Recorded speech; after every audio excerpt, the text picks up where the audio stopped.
That light is bright. Hi, everybody. Oh, and I'm Tinny. I'm Liza Tromby. I'm the publisher and editor-in-chief of Locus Magazine. And I'm so excited that we're here doing this. While you finish up, this is not to rush you finishing up your meals, but while you finish up, we have a message from Connie Willis, who was for years and years our MC and host and misses us all, and so she sends us a video message every year. So while you finish, we'll watch this, and then we're on to the awards. Thank you all so much. Hi, everybody. It's great to be here. Nice to see you all, even though I can't really see you and I'm not really here, but anyway, you know what I mean. I'm so grateful that Liza asked me to come and talk to you this evening at the Locus Awards banquet. But before I start, I need to apologize for one of my previous speeches at the Locus Awards banquet, where I talked about Gwyneth Paltrow selling a This Smells Like My Vagina candle. I didn't realize it would cause so much discussion, or that there were so many fans of Gwyneth Paltrow out there, or candles, or vaginas. And I'd like to apologize for, well, anyway, here's the thing. I am really old. I mean, too old to have the couch reupholstered, too old to buy green bananas, too old to stream anything on Netflix that is longer than 3 episodes, and that is pushing it. Old. My agent called me the other day, and we were talking about the age of somebody, and that age was 65, and he said, well, you're just a couple years older than that, right? And I said, Chris, I'm 80. And he said, 80? 80?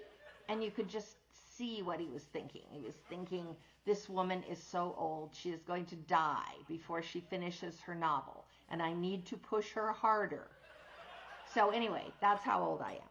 And so anyway, I think that when Liza asked me to do this speech, she was thinking I would do some sort of gauzy, you know, in the good old days kind of reminiscence about Locus. But I'm not going to, because here's the thing. There weren't any good old days. People who think the good old days were good have very poor memories. There was no internet and no Marvel movies, no Ben & Jerry's or Xerox copies or microwave popcorn or K-pop demon hunters, and there was no Starbucks. Doctor Who was a Saturday morning kids show. Locus was a one-page mimeographed fanzine, and science fiction was this weird little genre that was mostly read by 13-year-old boys, and regular people turned up their noses at it. Science fiction people were weird too. They wore Star Trek shirts and Star Wars cinnamon buns and did group sing-alongs of Emily Dickinson's poems set to the tune of the Yellow Rose of Texas. And they talked about ridiculous things like aliens and artificial intelligence and authoritarian dystopias. And they engaged in all kinds of undignified behavior, like wearing Hawaiian shirts and leis, and sometimes grass hula skirts and coconut shell bras to the Locus Awards banquet. Or like doing a version of the dating game where the prize was Howard Waldrop in a zoot suit. Or like having a meeting of the Harrison Ford fan club. And it was really cool.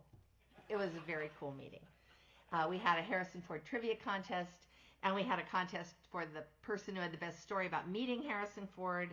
And then we played a film montage of all the kissing scenes from all of Harrison Ford's movies. And then there was still time left. And so we asked the audience what they'd like to do, and they all said, play the kissing again, play the kissing again. So we did, 3 times.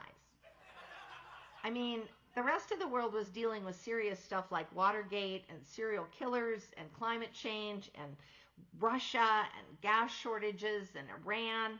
And here we were speaking Klingon and watching these truly terrible black and white science fiction movies with cheesy monster masks and pathetic special effects and flying saucers where you could see the string as the flying saucer wobbled its way across the screen. It was no wonder that respectable people refused to have anything to do with us. Even people in science fiction agreed that the field was on its last legs. The very first week-long science fiction conference I went to, I remember David Gerald and George R. Martin and Ed Bryant all telling me, it's really too bad that you picked this time to get in the field because it's dying. Magazines are shutting down right and left, and publishers are going under, and there is just no future in it for any of us, kid. And as for the Locus Awards, they were continually on the edge of extinction. They were this ragtag affair that sort of shuffled from convention to convention looking for a home and drawing tiny audiences. Sometimes there were only 2 or 3 tables full of people, and that included all the nominees and the presenters and the editor, Charlie Brown, and the entire Locus staff and the waiter. And the only time we drew a crowd was that time a bunch of people mistook us for the Betty Page look-alike contest. The awards banquet was sometimes the breakfast buffet at the Holiday Inn.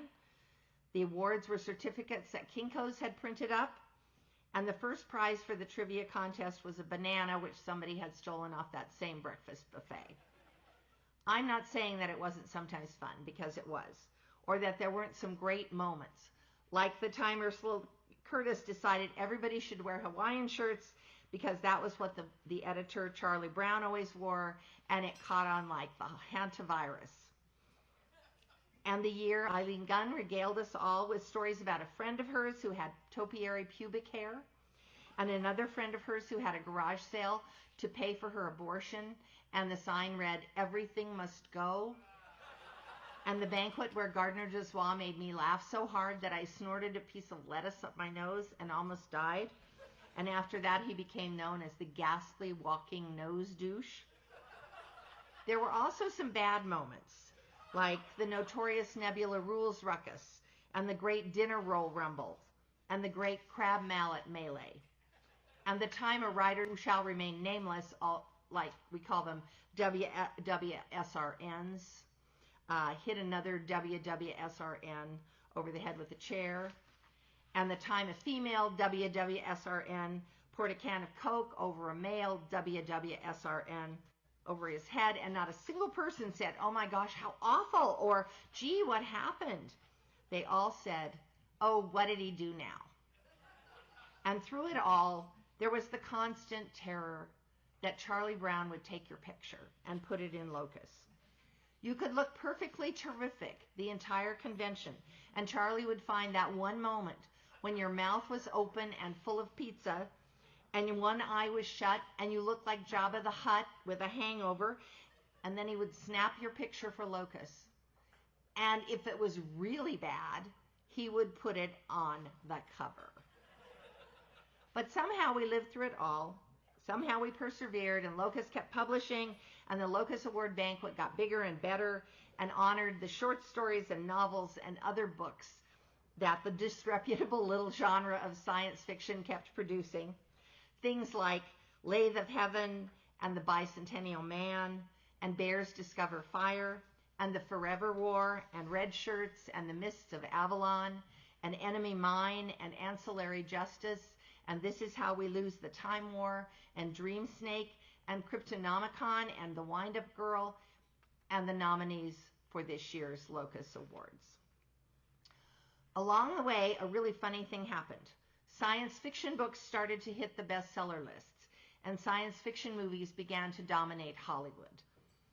And Locus turned into a glossy magazine and a website. Science fiction conventions like Comic-Con started attracting Hollywood celebrities and huge crowds, and the whole field was suddenly wildly popular. Something else happened too, and that was even weirder. Somewhere along the way, science fiction went from being an outpost of weirdos and misfits and geeks to being almost respectable, and it was the world outside that started to go crazy, until we ended up being a bastion of sanity in a world that seems to have gone utterly mad. I mean, people are fasting and eating rat cakes and drinking raw milk and not getting vaccinated. And kids are posting videos of themselves on TikTok, overdosing on Tide Pods. And the Secretary of Health and Human Services is cutting the penises off of roadkill raccoons and the director of the FBI is passing out bottles of bourbon with his name on it, and the president is erecting gold statues of himself and posting pictures of himself as Jesus. Which brings me back to Gwyneth Paltrow, who lately has been telling people that they should eliminate all white foods from their lives. She no longer sells her "This Smells Like My Vagina" candle, though you can still buy one used on eBay for $200. But you can buy her psychic vampire repellent mist, which you spray on your aura, and which is water that has been sonically tuned to protect you from bad energy and emotional harm, and presumably vampires and white foods. I am not at all sure I'm entirely comfortable with science fiction being an island of sanity in a sea of craziness. But for the time being, I'm delighted that science fiction and Locus and the Locus Awards are still here, unlike what some people predicted. So have a great night. I love you all.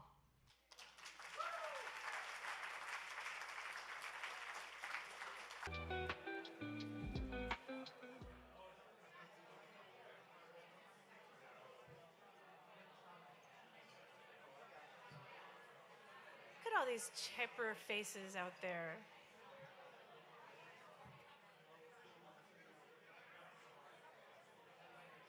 Okay, I'm gonna make it happen, you guys. We're gonna do it. First of all, I want to thank you all for coming. This is our first year at the Hotel Shattuck and part of the Bay Area Book Festival, and it's kind of exciting, and it's bigger, and it's different, and we're still figuring out how the buffet works apparently, but we'll get there. We'll get there. A little bit of a funny story. When I was in my late 20s, early 30s, I worked at a bar in Berkeley as a bartender.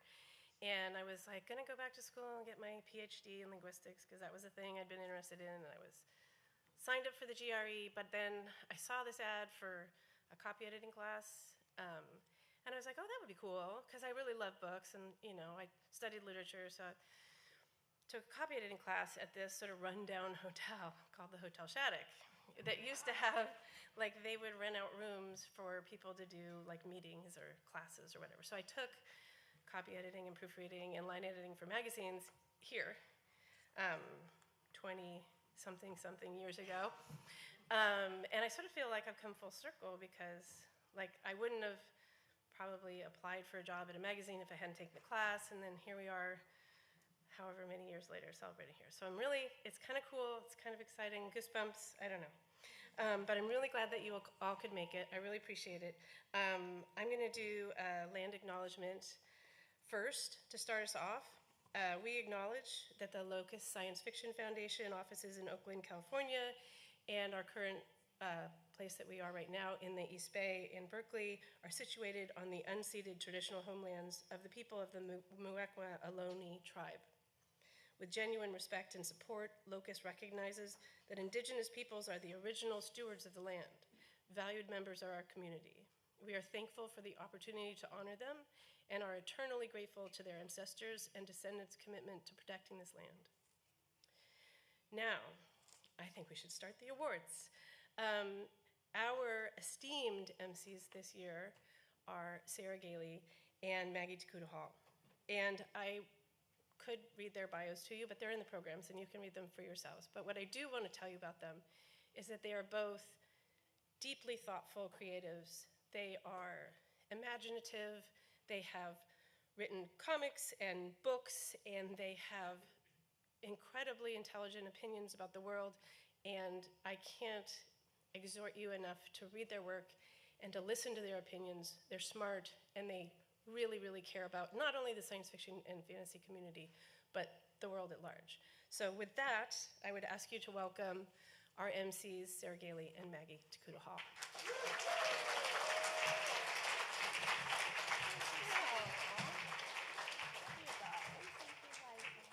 Oh, and this came for you.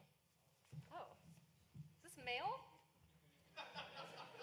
Sorry, we're just gonna deal with this. It'll only take a second. It's just admin. Oh, this is weird, though. None of these are addressed to us. No, these are all addressed to like genres and categories of artists and creators. Liza, these aren't ours. Liza!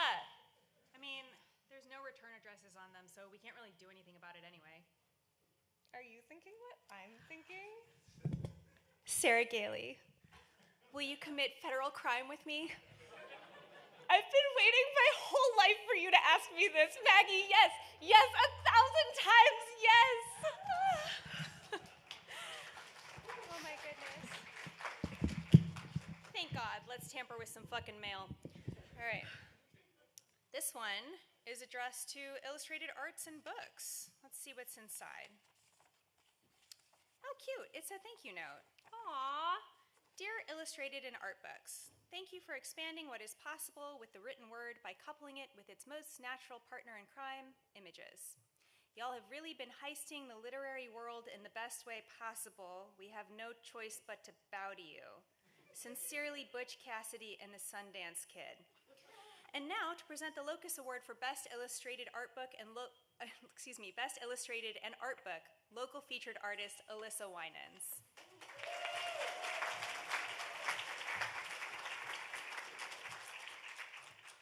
I'm very excited to present this category. These books are massive undertakings and great labors of love. The finalists are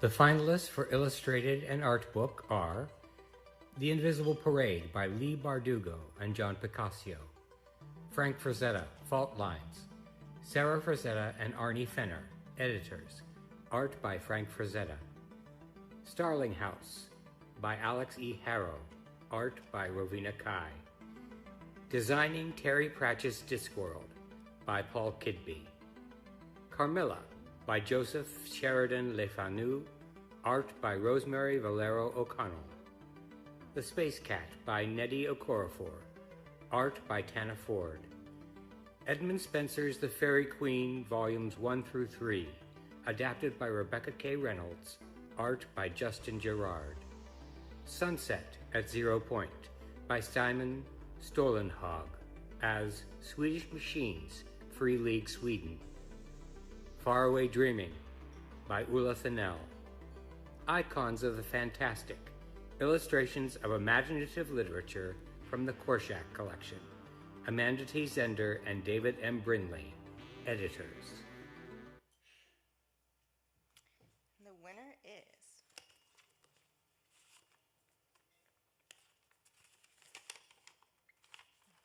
I have a line. The Locus Award for Best Illustrated and Art Book goes to The Space Cat by Nnedi Okorafor, illustrated by Tana Ford, published by First Second.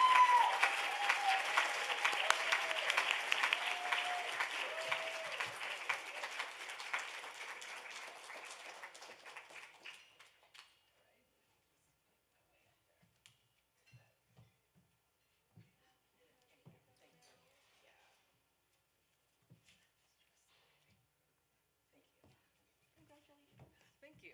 Oh my gosh. Okay. Hi. I was not expecting this at all, so I haven't prepared anything. Tana and I worked really hard on this, and we both worked through difficult loss. Like this was the happy place for both of us when we were working on this, and so this is so special for me and for Tana. I know she's going to be so happy to hear this. I can't wait to tell her. And one other thing that I'll say is that with this, so Tana and I, we've worked together. We started working together on Marvel. I think it was Venomverse, and then Black Panther, and then we did LaGuardia together. And so through all of this, our process has become more and more involved and complex. And with the Space Cat, it was a very different process because I'm the type, because I'm a novelist, we're very, we like to control things fine. And so I tend to write really elaborate, detailed scripts for comics. And Tana's used to that. And this time, though, I wrote the elaborate script for the Space Cat, and then Tana read it. She's like, "Okay, cool," and then she threw it out, and did her own thing, and took what I wrote, and then kind of by that time our process had become so collaborative and intertwined, and she's just as weird as me, and so it was just, when she did that, it just went into a new direction. So we just really grew and evolved with this book. So this book was really special. Yeah. So yeah, I'm gonna stop talking now. But thank you so much. This is very special. Thank you. Yeah.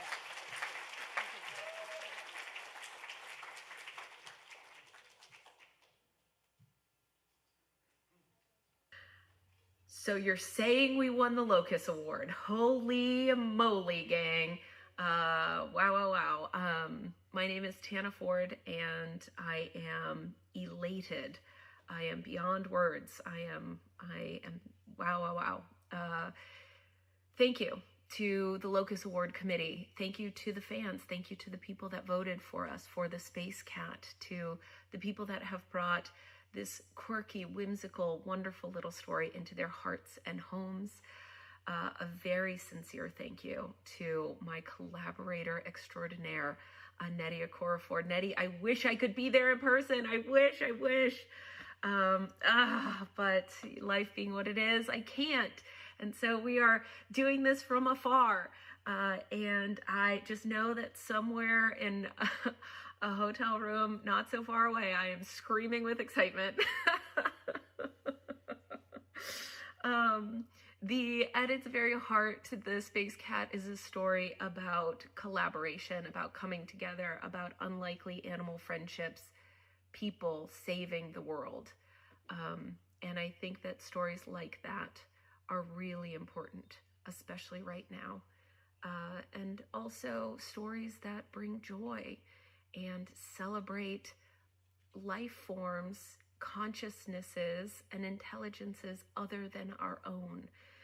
And so bringing this world of animal intelligences to life in such a quirky, wonderful, and kind of zany way has been the joy of my life. And so I'm beyond proud of it. And now, as a Locus Award winner, I'm not going to be able to shut up about it, gang. Everybody, I hope that you have a wonderful rest of the evening. I hope everyone is celebrating. Stay safe. Keep reading. And long live science fiction and fantasy. And little cats and spaceships flying out in outer space. Good night, gang. Thank you so much. The Locus Awards!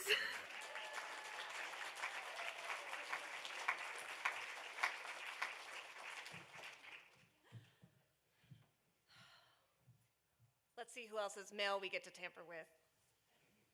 Oh, this one is addressed to artists. Well, okay, no, actually, there's just a doodle of a skull, a fruit, and an hourglass. But if you consider the tradition of the old Dutch masters and the vanitas motif... Dude, we all know about the vanitas motif. Okay, you're right. We'll get to snooping. Dear artists, nearly 68,000 years ago, I was on the island of Muna in southeastern Sulawesi in a limestone cave, and I made a stencil of my handprint on the wall. You and I are connected through history. Thank you for putting your handprint on the walls of the world next to mine. Love, the earliest known artist in human history. Aww. And now to present the Locus Award for Best Artist, Locus Senior Editor Francesca Myman.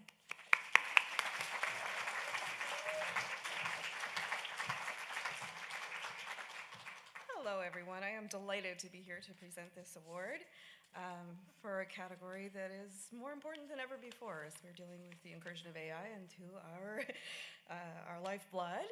And I have to say I'm so proud of our community for continuing to support each other and ask for works by human writers and human artists. And I'm delighted to, Woo! And I'm delighted to announce that the winner of the Locus Award for Best Artist, have we played can we play this? Yes. The finalists for artist are Rom, Rovina Kai, Galen Dara, Bob Eggleton, Kathleen Jennings, Alan Lee, John Picasso, Sean Tan, Charles Vess, Michael Whalen. Fantastic. All greats of the field. The winner of the Locus Award for Best Artist is John Picasso.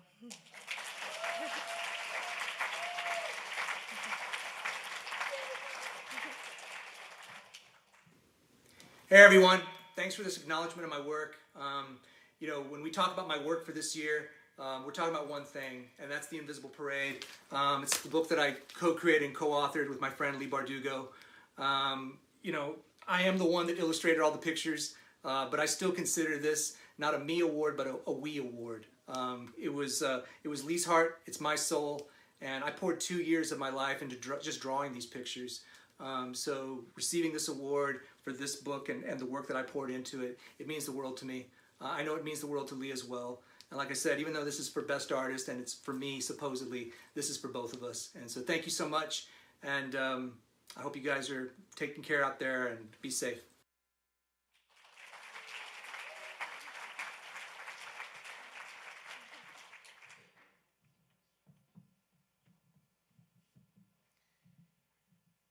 Maggie, I think you should get a turn. I love having a turn. Let's see. Up next we have Dear Nonfiction. Thank you for telling the truth. It's not easy, as our current political climate attests. We're grateful for your scholarship, your wisdom, and your incisive prose. Without you, we have little basis with which to start our own labor. Sincerely, Fiction. And once again, to present the award for Best Nonfiction, Locus Senior Editor Francesca Meiman.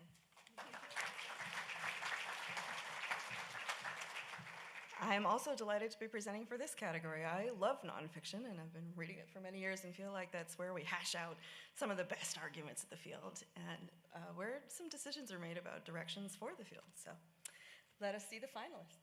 Finalists for nonfiction: The Outspoken and the Incendiary by Terry Bisson, Enshittification by Cory Doctorow, Color Fields by Paul Kincaid, Spring, Summer, Asteroid, Bird, The Art of Eastern Storytelling by Henry Leon, Positive Obsession, The Life and Times of Octavia E. Butler by Susanna M. Morris, Black Apocalypse, Afrofuturism at the End of the World by Tavia Nyong'o, Racebook, A Personal History of the Internet by Tochi Onyebuchi, Why I Love Horror, Essays on Horror Literature by Becky Siegel Spratford, Spaceships, Ray Guns, Martian Octopoids, Interviews with Science Fiction Legends by Richard Walensky, Octavia E. Butler, H is for Horse by Chi-Ming Yang.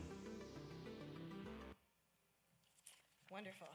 All right, and the Locus Award for Best Nonfiction Work goes to Enshittification by Cory Doctorow, published by MCD.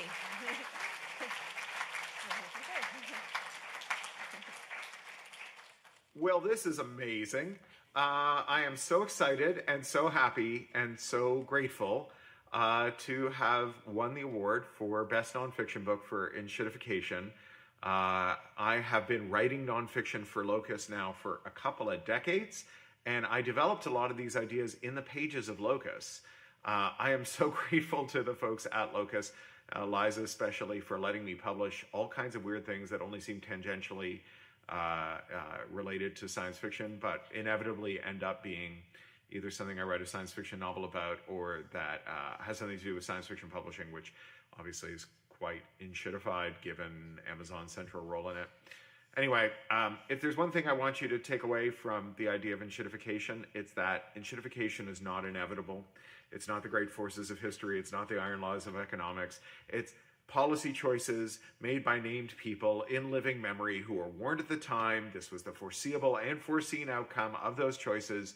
And it's weird that those people get to walk around like not worrying about anyone like sizing them up for a pitchfork, because they did a lot of harm. And until we acknowledge that harm and name the people who did it, we won't be able to make policies that reverse the enshitogenic environment they created and guide us out of the enshitocene, the era in which everything is turning into shit. Because it doesn't have to be that way. We could have a new good internet. We could have a new good internet that has all of the technological self-determination of the old good internet that I think a lot of people in this room will remember. And also, all of that grease slide ease of use that Web 2.0 brought that let all our normie friends get online. It doesn't have to be one or the other. Anyway, thank you again. I am so pleased and so honored. And congratulations to all the other winners. Thanks.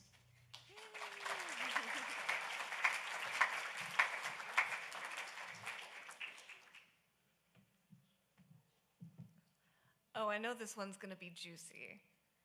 Okay, well, keep it short. Self-edit. This one is addressed to editors. Dear editors, thank you for helping us see the weaknesses in our work. Thank you for taking the strengths in our work and making them stronger. Thank you for your tireless advocacy in the face of massive workloads and limited resources. Thank you for spinning plates and juggling chainsaws beyond our wildest imaginings. And thank you for never, ever, ever getting mad when you see the word stet.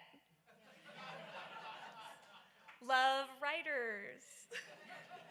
And now to present the Locus Award for Best Editor, Locus Publisher and Editor-in-Chief, Liza Tromby.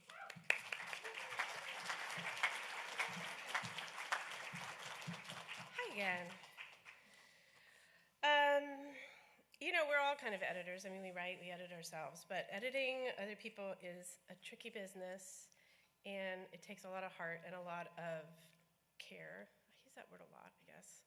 But I really have a lot of respect for the editors in our field, and so I'm happy to celebrate them here with you. Let's see who this year's finalists are. The finalists for editor are John Joseph Adams, Scott H. Andrews, Neil Clark, Ellen Datlow, Dave Ring, Jonathan Strawn, Bogi Takash, Wendy N. Wagner, Fran Wild and Julian Yap, Sheila Williams. And this year's winner of the Locus Award for Best Editor is Neil Clark.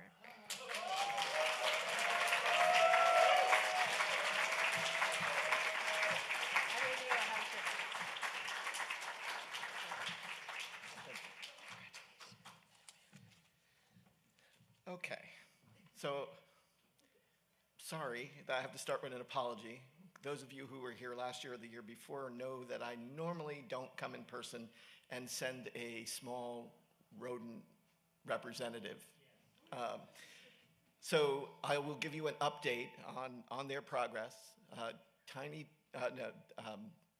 Tina the squirrel has gone to a farm. She is happy there. She's moved on. Hoover, however, is still regularly eating peanuts from my house, and he plays with Tiny Tina's children. Those of you who feel like that I've deprived you of a video this year, I have one on my phone, and you can see it later. I really appreciate this, and a huge thank you to everyone that voted. But really, the credit goes to everybody I work with. The authors, you make me look good. And it's a pleasure working with all of you, and I hope to be able to continue doing it for a long time. This is Clarkesworld's 20th anniversary year. So, yeah.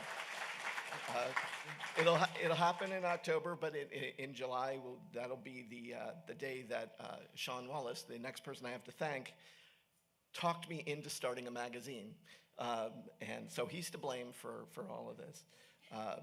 But I will appreciate him. He's been working with me from the very beginning, and I also have to thank my wife and children who put up with me editing a magazine and quitting a day job to go do something that everybody keeps saying can't be done, in which is make a living doing this. And I'd also like to say hi to the people 20 years ago who said we wouldn't last a year. So, thanks.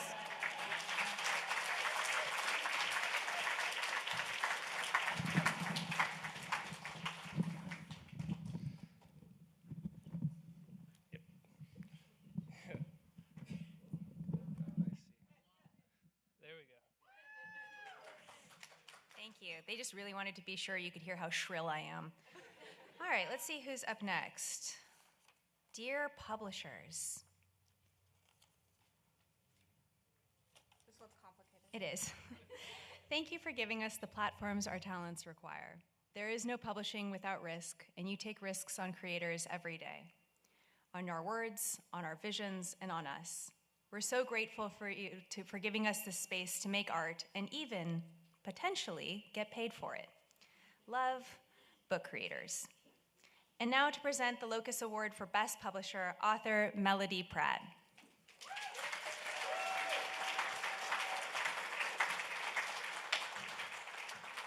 Hello, everyone. I'm a big fan of publishers as they pay my rent. My personal definition of best publisher is the one that pays me the biggest advance, gives me the most publicity. You may have different criteria. I will respect your choices. The nominees are... The finalists for publisher are Angry Robot, Daw, Del Rey, Galans, Neon Hemlock, Orbit, Pan Macmillan Tour, UK, Saga, Solaris, Tachyon. It's a good list. The Locus Award for Best Publisher goes to Orbit.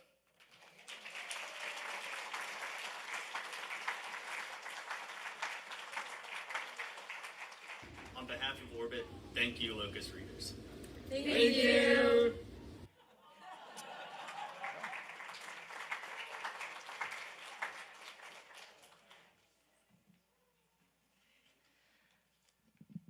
I'm afraid Maggie developed something of a conscience backstage, so I'm gonna do this next one just us. But you won't tell her, right? Because she was like, don't do any more crimes, we might get subpoenaed, but they can't subpoena all of us. This one is addressed to magazines, which seems broad, but I'm not a letter writer. Dear magazines, all disciplines require space to play, to unfurl our wings and to try things that are new and different, to discuss those attempts and to keep up with and appreciate the vastness of our industry. Thank you for giving us that space and for having pleasing, shiny pages to boot. Best, creators ready to wild out and the readers who love them. And once more, to present the Locus Award for Best Magazine, author Nnedi Pratt.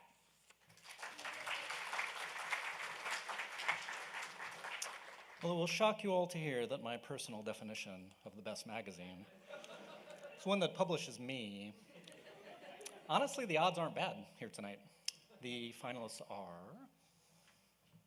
The finalists for magazine are Asimov's Beneath Ceaseless Skies, Clark's World, Fantasy and Science Fiction, Faya, Correo, Lightspeed, Reactor, Strange Horizons, Uncanny Magazine. All great. The Locus Award for Best Magazine goes to Clark's World.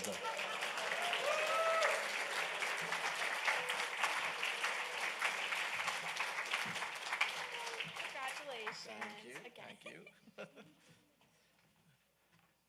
I did publish some of your stories, so it's an investment that took many years to pay off. But I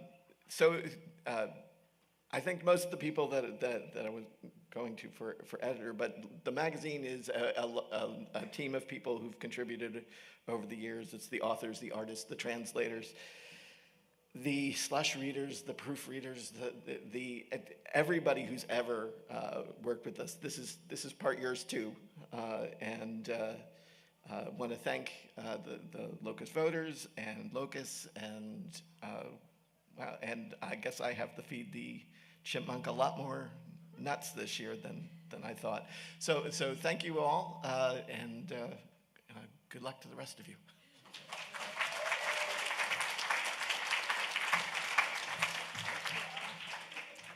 So before I introduce our first guest of honor, we'd like to acknowledge that we were going to try to do something funny before introducing each one. And then we agreed that we're too intimidated by their genius to bring our unsanctioned buffoonery to that project. Yeah. So, Tananarive Due is an award-winning author who teaches Black horror and Afrofuturism at UCLA. A leading voice in Black speculative fiction for more than 20 years, Due has won an American Book Award, an NAACP Image Award, and a British Fantasy Award. And her writing has been included in Best of the Year anthologies. Her books include The Reformatory, winner of the Los Angeles Times Book Prize, Chautauqua Book Prize, Bram Stoker Award, Shirley Jackson Award, World Fantasy Award, and a New York Times notable book, The Wishing Pool and Other Stories, Ghost Summer Stories, My Soul to Keep, and The Good House. She and her late mother, civil rights activist Patricia Stevens Due, co-authored Freedom in the Family, a mother-daughter memoir of the fight for civil rights. She was an executive producer on Shudder's groundbreaking documentary Horror Noir, A History of Black Horror. She and her husband and collaborator Stephen Barnes wrote A Small Town for season 2 of Jordan Peele's The Twilight Zone on Paramount Plus, and 2 segments of Shudder's anthology film Horror Noir. They also co-wrote their Black horror graphic novel The Keeper, illustrated by Marco Finnegan. Due and Barnes co-host a podcast, Life Writing, Write for Your Life. She and her husband live with their son, Jason. Please join me in welcoming to the stage Tananarive Due.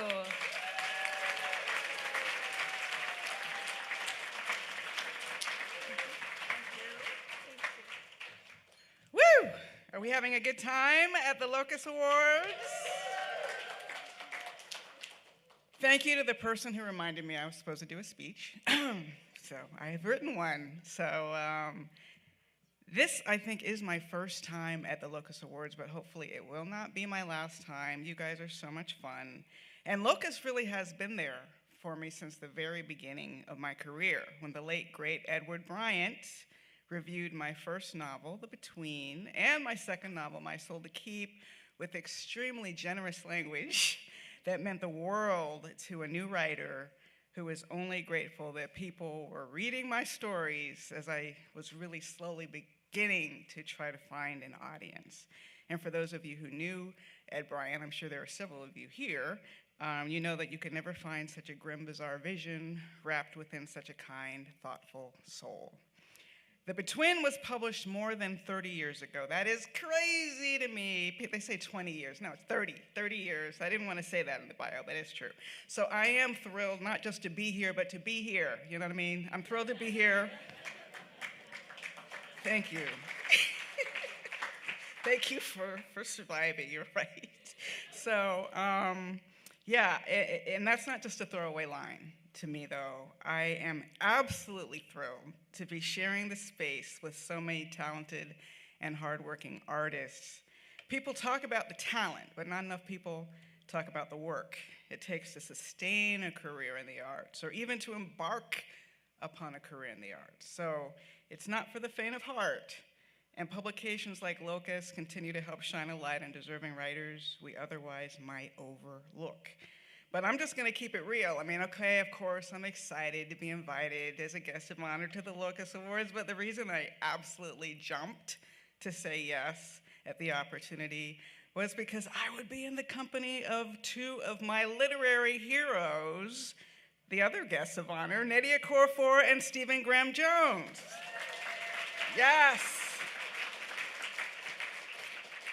Ever since I began publishing, I've learned that one of the greatest perks of being an author is simply the opportunity to hang out with other authors, and writers writers happen to be my favorite people in the world. So Nnedi, there you are. Girl, no, I remember, like I'm about to break into song. No, I remember when you first entered the field, so talented and statuesque, so bold with your vision, courageous enough to stand up to anyone who misunderstood or felt threatened by the truth you tell in your stories of imaginary places, space travelers, and of course, robots.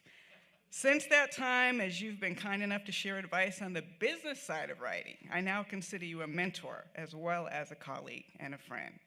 And the other finalists, I know this is so rude. I know there are other people who are nominated in the category. I'm so sorry. But you're all outstanding, okay? But this is a me and Nnedi thing right now. So I have no knowledge of any winners. I'm just speaking from the heart. As someone who's followed your work since the beginning, Death of the Author is a full circle triumph in African futurism that both teaches and inspires, from writing that feels both deeply personal to vastly expansive. So this book helped me better appreciate what it means to be human with all of our flaws and potential, and I'm so proud of you, and I just wanted to say that.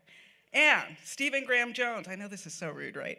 Stephen Graham Jones, we happen to share a publisher, Saga Press, and an editor, Joe Monti, and years ago, Joe sent me a copy of a novel called The Only Good Indians to blurb. I love reading horror, but it is truly the rare novel that makes me jump at sudden sounds or if a loose bit of fabric brushes against the back of my neck. And it's even rarer that a horror novel makes me feel personally traumatized by ceiling fans. And now, with the Buffalo Hunter Hunter, Stephen has accomplished a feat that reminds me, honestly, in many ways, of how Toni Morrison used the supernatural and beloved to create an allegory that helps readers understand to their bones the tragedy of the uglier parts of our American history and the birth of this country. In Morrison's case, it was slavery, and the Buffalo Hunter Hunter, it's indigenous genocide and complicity, and how so often the wrong ones are deemed as monsters.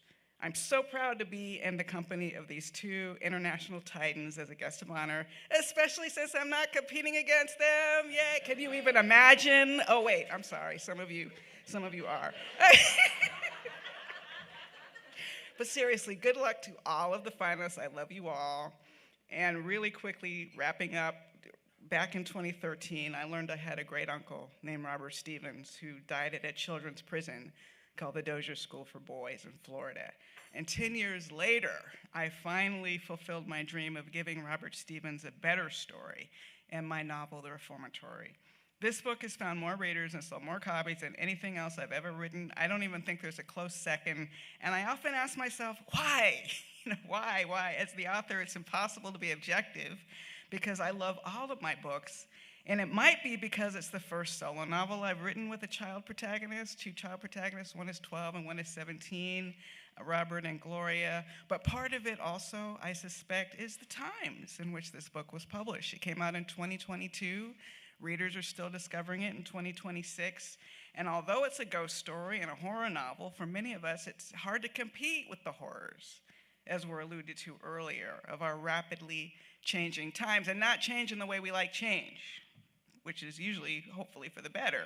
Whether it's on the social front, issues of race and immigration, homophobia and transphobia, or humanity's struggle with AI, there is a lot going on, like a lot.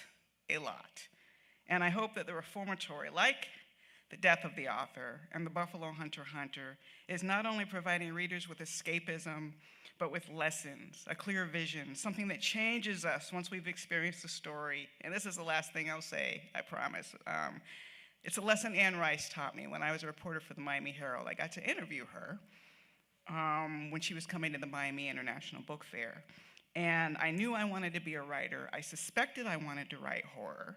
But based on experiences I had had in creative writing classes, some of you may be able to relate to this, I was afraid that if I wrote genre fiction, I would bring shame upon my family. Quite literally. They're famous civil rights activists, and it's a whole thing. So the stigma was so strong that it didn't even matter that my mother was a huge horror fan.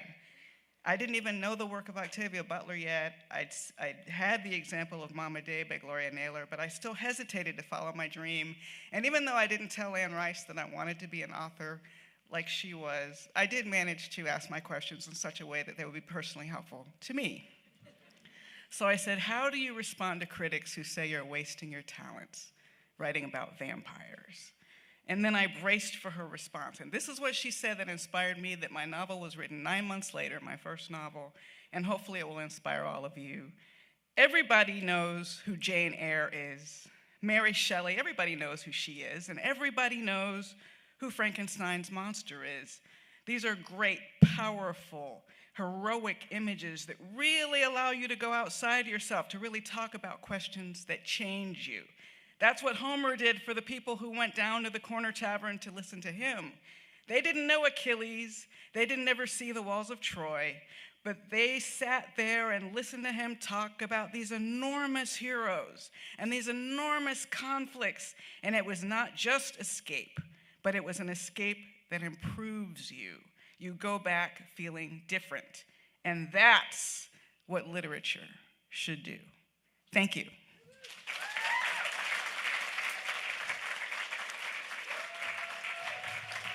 I have an envelope. Sorry, my dear, I need to introduce the category. Yes. Thank you so much for that, Tananarive. That was beautiful and like heart-shaking and just incredible to witness. And now back to other people's business. I'm thrilled to snoop on mail for collections. Dear collections, thank you for celebrating us. We are so often scattered across publications and magazines, lost in the ever-expanding shuffle of content production, but you pull us together to shine a spotlight on us. Sincerely, short stories and essays. And now please give it up once more for our incredible guest of honor presenting the Locus Award for Best Collection, Tananarive Due. Thank you. Thank you so much.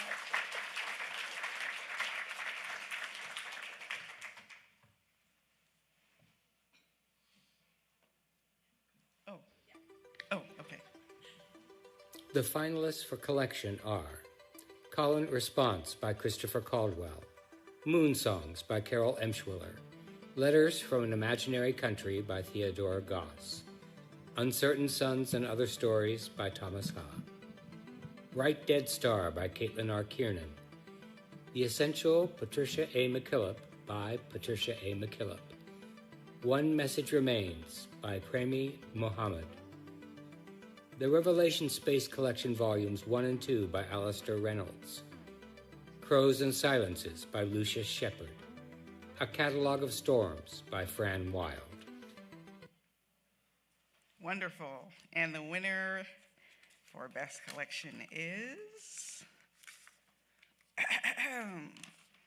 The Locus Award for Best Collection goes to Uncertain Suns and Other Stories by Thomas Ha.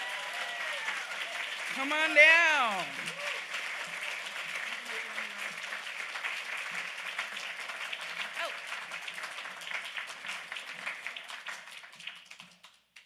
Oh my goodness. Thank you. Oh my goodness. Oh, if this is a mistake, it's too late. You can't take it back. Wow. Thank you to Locus Magazine, everyone who read and enjoyed this collection. Congrats to all the finalists, the nominees, my family, friends, my wife Cynthia, who's been my biggest champion for forever. She believed I was a writer long before I ever did. And then I have to give the biggest thanks to Undertow Publications, the team behind this book. This is really for them, not for me. A group of people that I admire so much: Michael Kelly, Carolyn McDonnell, Vince Haig, and then critic Zach Gillen, who lent us his talents to write the foreword. I'm so grateful to him for doing that. And the cover artist, Uva Tepfa, who just puts such a striking image on the book. Again, this is really their effort. They are the ones who brought this project to life amid tariff uncertainties and distribution changes and other challenges, tirelessly, diligently getting this book in the hands of reviewers and readers everywhere. Uncertain Suns is something very personal for me. It's nightmares and dreams embedded in equal measure. I really wrote it for my kids, and I hope they read it one day, and I hope they just, they understand that no matter how dark or scary or strange their world may be, that I know that they're going to find their way, that they already surpass my greatest aspirations, and that Cynthia and I are so proud to be their parents. I can't think of anything better, and this is for them. So Luke, Clara, Fiona, they're probably watching this on a screen somewhere in this hotel right now. This one is for you guys, so thank you.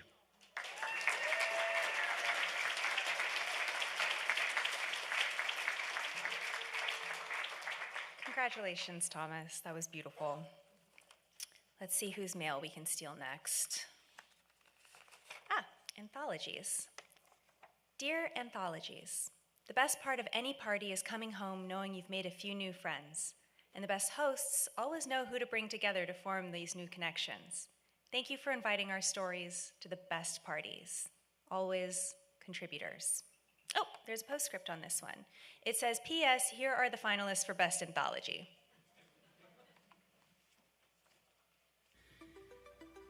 The finalists for Anthology are The Black Fantastic, edited by Andre M. Carrington. Night and Day, edited by Ellen Datlow. Storyteller, a Tanith Lee tribute anthology, edited by Julie C. Day, Karina Bissett, and Craig Lawrence Gidney. The End of the World as We Know It, edited by Christopher Golden and Brian Keene. We Will Rise Again, edited by Karen Lord, Annalee Newitz, and Malka Older. Amplitudes, Stories of Queer and Trans Futurity, edited by Lee Mandello. The Best Weird Fiction of the Year, Volume 1, edited by Michael Kelly. Year's Best Canadian Fantasy and Science Fiction, Volume 3, edited by Stephen Kotowich. The Best American Science Fiction and Fantasy, 2025, edited by Nnedi Okorafor and John Joseph Adams. As the Earth Dreams, Black Canadian Speculative Stories, edited by Therese Mason-Pierre. All right, and this is an envelope I was actually given permission to open.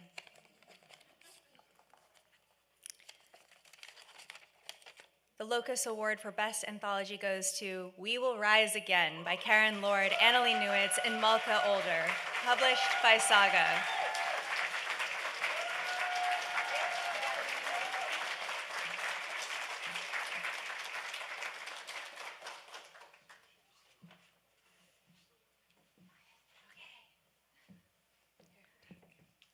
Okay, here's the actual award.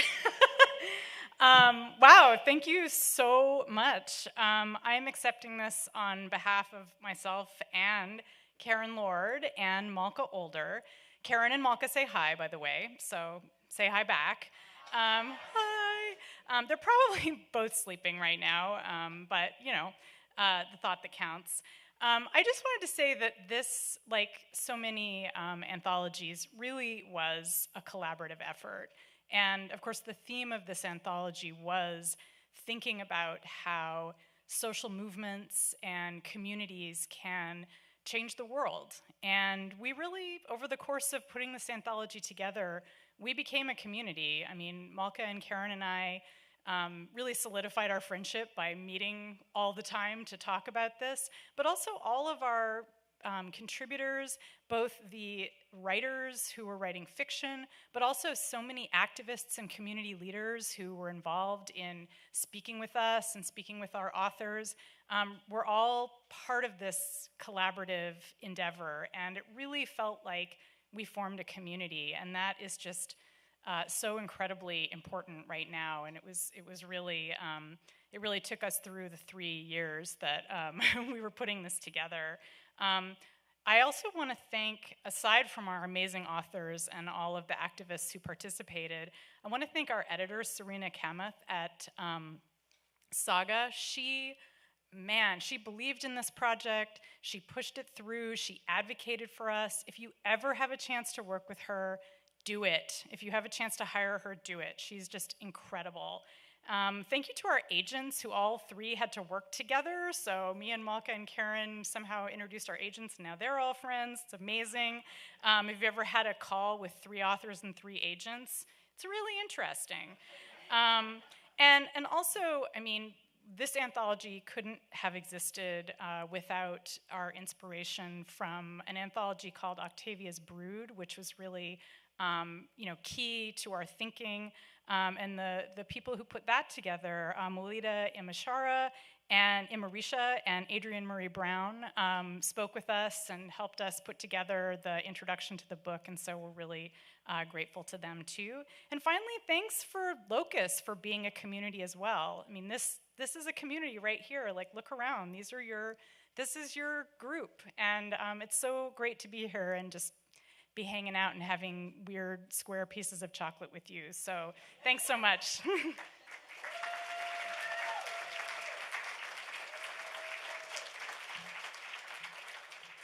congratulations again to Annalie, Malka, and Karen. And now it is my pleasure to introduce Locus Senior Editor Arlie Sorg, here to present tonight's special award. Arlie, please give a warm round of applause to Arlie Sorg.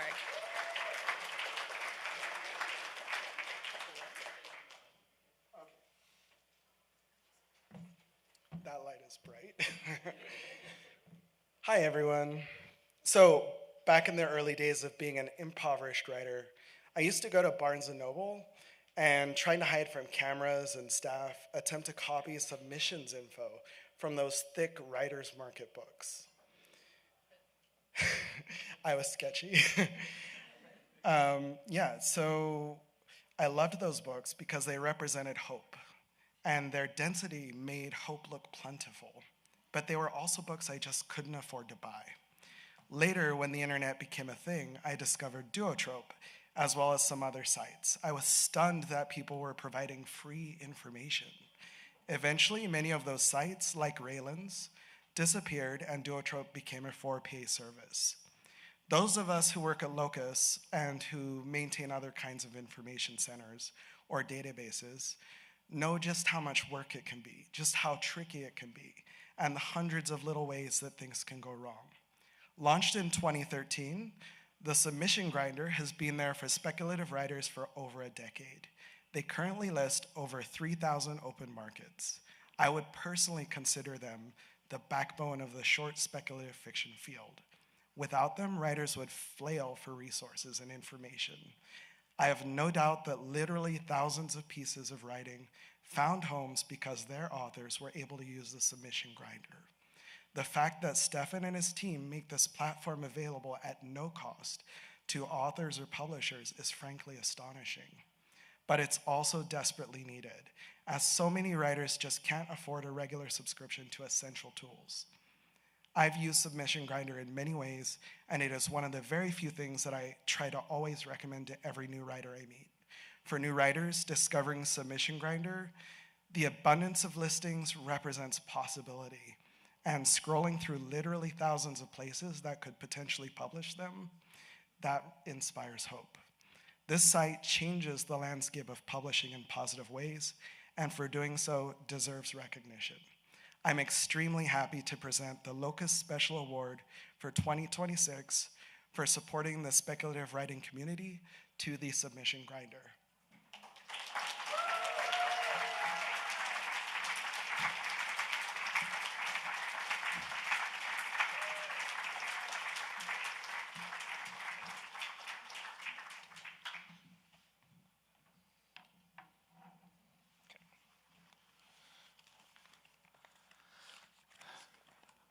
Okay, thank you. Is that okay? Okay. Thank you, Arlie, for that very great introduction. Also, thank you for hanging out with me for the last day, because otherwise I probably would have been hiding in a corner somewhere, because that's how I am socially. So it was really nice to have somebody to introduce me to people. Thank you, Locus Magazine, and everyone involved in the Locus Awards for this honor. The submission grinder started with one goal: to give me something that I could personally use to log my own short story submissions so that I could retire my Excel spreadsheet, which had expanded into non-Euclidean dimensions. No, wait, sorry, strike that. We started with two goals: the spreadsheet thing, and also we wanted to remove financial barriers to becoming a writer. Anyone should be able to write and have a chance to become published, no matter their income level. And being able to find publications to send your stories to is a big part of that. Of course, running a site is not free, but we have stayed afloat for 13 years and counting through the generosity of people who are able to chip in. We have volunteers who help check old listings and enter data. We also have an active user base that helps keep listings up to date with corrections. On top of that, we have never really done any advertising, so the only reason anybody has heard of the site is because writers talk to each other and are enthusiastic about it, and that means everything. Thank you, thank you, thank you for those efforts by all those people. It all adds up to something that I hope helps a lot of people, and I think that's a beautiful thing. 3 goals. We started the submission grinder with 3 goals: the spreadsheet thing, the financial thing, and we wanted to put more kindness into the world, a little something to help people out. In a world with so much cruelty in it, an act of kindness is an act of rebellion. Kindness can come in many forms. Helping someone with money or food when they need it, helping less experienced writers review their new contracts for concerning clauses, using the names and pronouns that people ask you to use, protecting people's rights to use the bathroom in peace, checking in on someone you know is having a tough time, sending a card or a drawing to a friend, joining a 3D printing whistle network. An act of kindness does not always have to be big or flashy to be meaningful. Some of the kindnesses that have moved me the most deeply have been just someone offering to listen. Kindness begets kindness. Thank you to everyone who finds ways to put a little more kindness into the world. In the words of Ted Theodore Logan and Bill S. Preston Esquire, be excellent to each other. Thank you.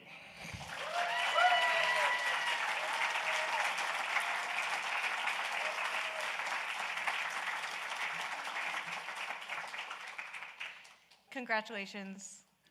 What an incredibly special award, and what an incredibly special award recipient. Now, speaking of Stephen Graham Jones, he is the New York Times bestselling author of 35 or so novels and collections, and there's also some novellas and comic books in there.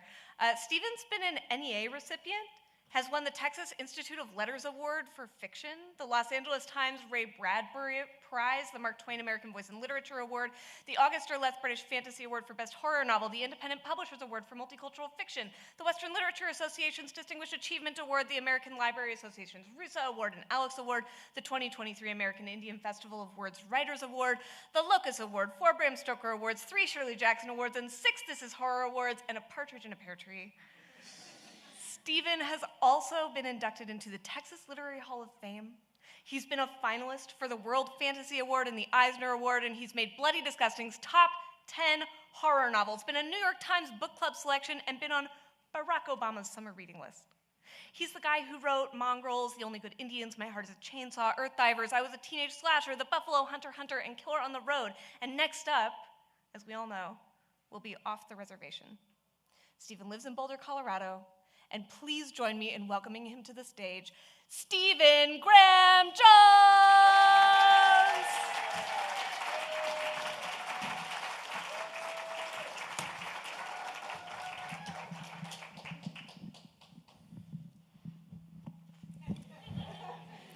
Man, they put a seal on this so I couldn't sneak a peek.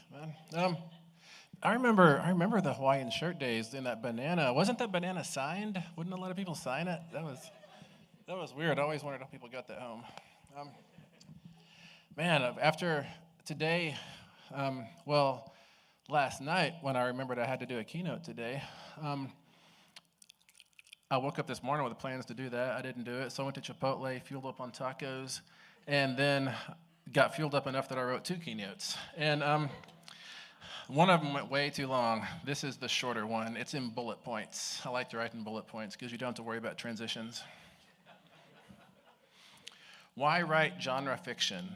Wait, am I messing up the video by moving? I'm not? Okay, sorry. Why write genre fiction? 1, because you fell in love with elves or werewolves or spaceships at some important juncture of your life and feel like they saved your life, and now you want to pay back into that system. You owe it your life, so the least you can do is give it your words. 2, because you think fiction should take you elsewhere.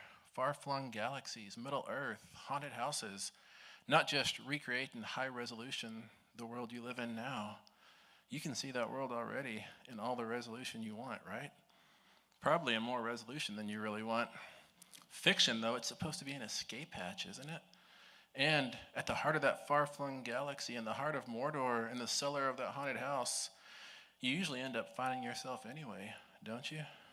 That father-son thing going on with the elves there is just what you needed to finally pick up the phone, call your own dad.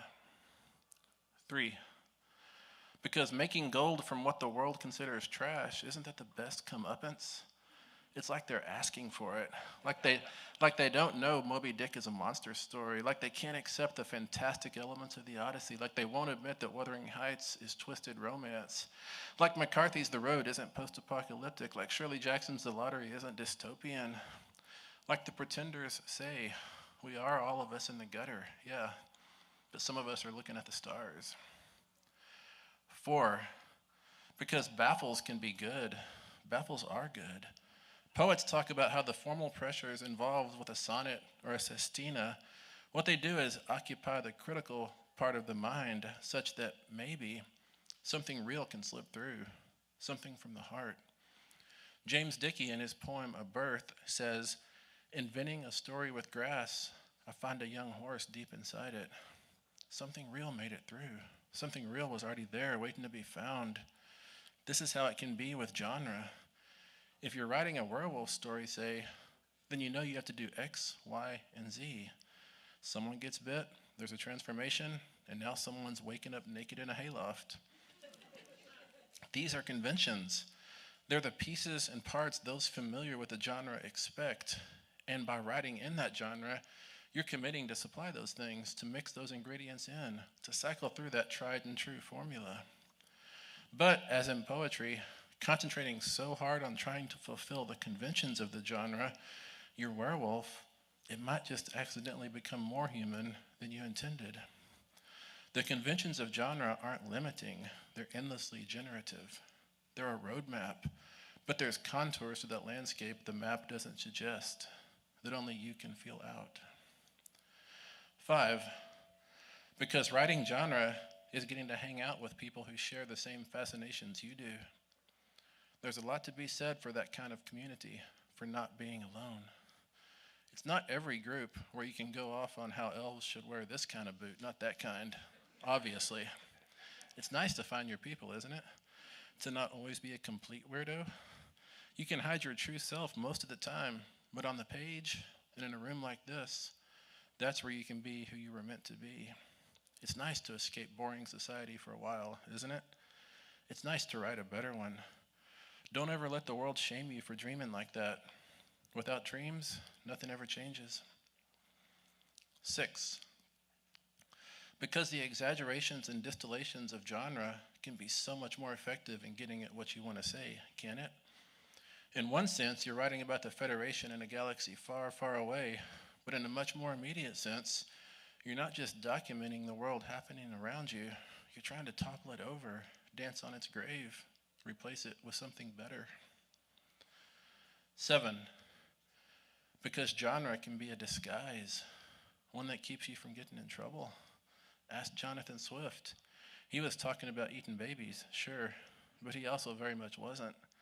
And there wasn't a thing the powers that be could do about it, as it was so preposterous that to address it would be to accept the critique. To say it another way, Voltaire died in bed, not under the guillotine. Maybe because he died the year before it was invented, but still. 8, because we prefer icing on our cake. Icing is fun. It's bright and showy, it's sweet, and you only want more and more. Genre has so much icing. Who would ever see a dry, crumbly cake from across the room and cross immediately to that cake? Slather that cake in fun, though, and elves and werewolves and spaceships, and it's a race to cut through the crowd. Grab whatever handful of that you can get. This isn't to say genre is only fun, but it's firstly fun. The fun is what gets you to eat that cake underneath. So slather that icing on thick and make sure that while you're at it, you lick some of it off your fingers in the process. There's nothing wrong with being happy so long as it doesn't hurt anyone. Well, so long as it only hurts the right people. Thank you.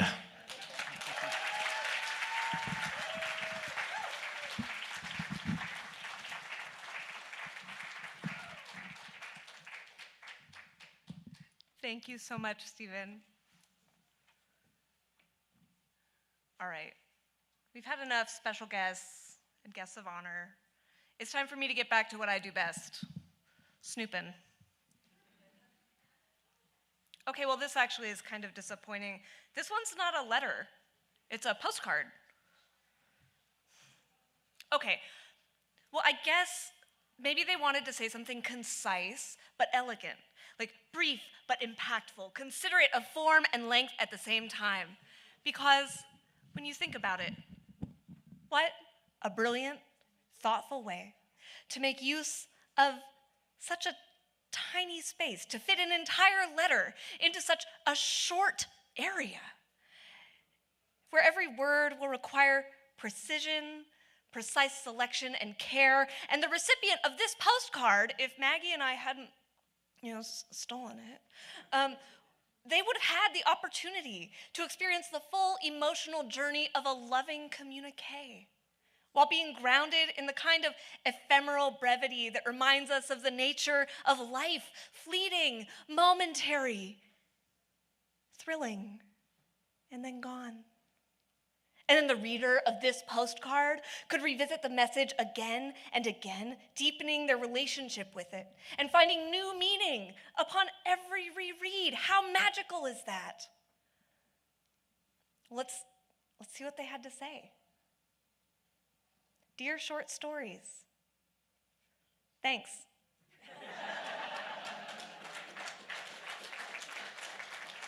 Once more, to present the Locus Award for Best Short Story is our guest of honor, Stephen Graham Jones.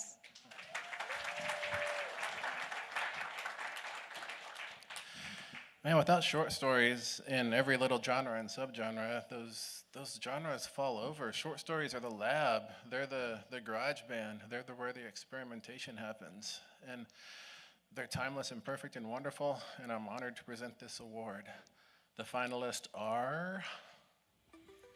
The finalists for short story are Secret Night by Nathan Bollingrud, In the Halls of the Makeshift King by Tobias S. Backel, In My Country by Thomas Ha, Wire Mother by Isabel J. Kim, The Shape of Stones by Hildur Knutsdottir, Courtney Lovecraft's Book of the Dead by Sam J. Miller, Because I Held His Name Like a Key by Amy Ogden, Landline by Kelly Robson, Missing Helen by Tia Tashiro, Wooly by Carrie Vaughn.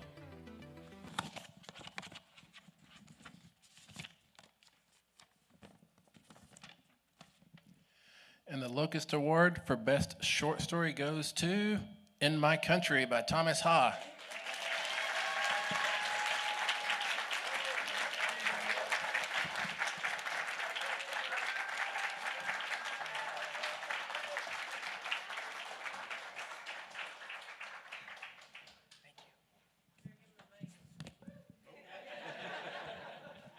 Oh my goodness. This is wild. Thank you, everybody. It's good. I blacked out during the first speech, so I'll just run through that again. Thank you to Locus and everyone who voted. I have to thank Clarkesworld Magazine for publishing this story and believing in my work, believing in it for years. Thank you for letting me get away with it over and over again. And thank you to my family and everyone who supports me. This is a really strange story for me. It was written before and then released during a lot of turbulent change. And without discussing the story itself, which I think betrays it, because its whole thing is about not explaining the story, I think I can say that it was written from a place of burnout. I had been having a lot of doubts about what we do as writers, frankly, about whether we have an effect or whether that effect is good, given everything going on. But since writing it, one thing that has repaired my motivation is the sense that more and more the absolute worst people want to dissuade writing as much as possible. And it can be as overt as punitive government action, but it can also be as sly and insidious as grifters, tech bros telling you that writing is just too hard, it's a burden, not a gift, that you should offload your creation in whole or in part to their Gen AI tools. That really gets to me. But the more people tell you that something is not worth doing, the more you know it's worth continuing, especially if you're a contrarian like I am. It just makes you want to do it more.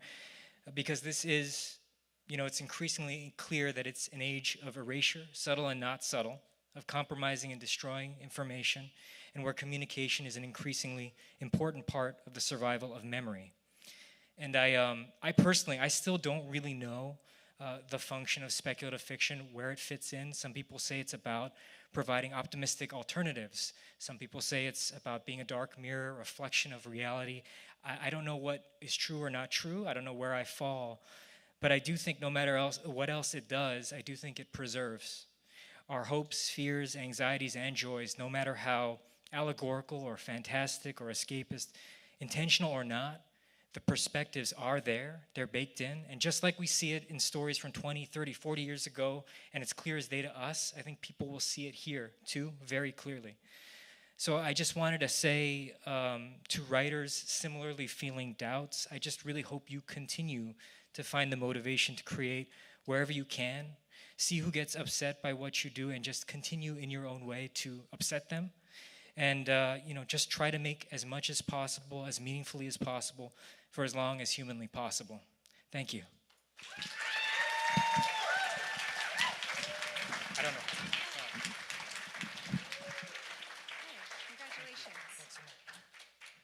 Congratulations again to Thomas Ha. Okay, let's see. Back to crime. Dear Novelette, thank you for giving us space to be exactly who we are.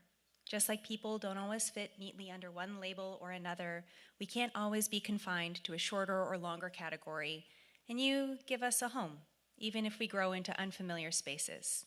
With gratitude, Stories. And now to present the Locus Award for Best Novelette, author M.M. Olivas.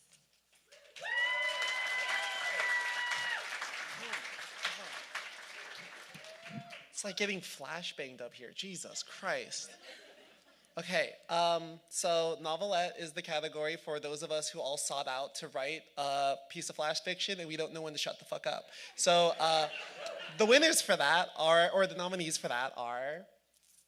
The finalists for novelette: The Witch and the Worm by Elizabeth Bear, Barnacle by Kate Elliott, Uncertain Suns by Thomas Ha, We Begin Where Infinity Ends by Somto Ihizwe, The Tin Man's Ghost by Ray Naylor, The Millet Illusion by Sarah Pinsker, When He Calls Your Name by Catherine M. Valente, The 21-Second God by Peter Watts, Wolf Moon, Antler Moon by A.C. Wise, Phantom View by John Wiswell. Hello. Okay. And the winner for Best Novelette is... I see you all shiver with anticipation.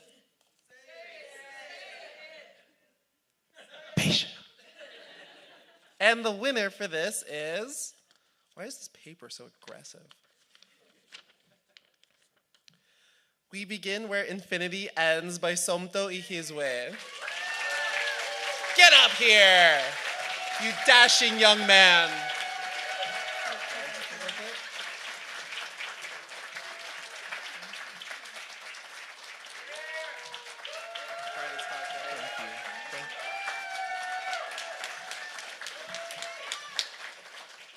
Thank you all so much. Okay.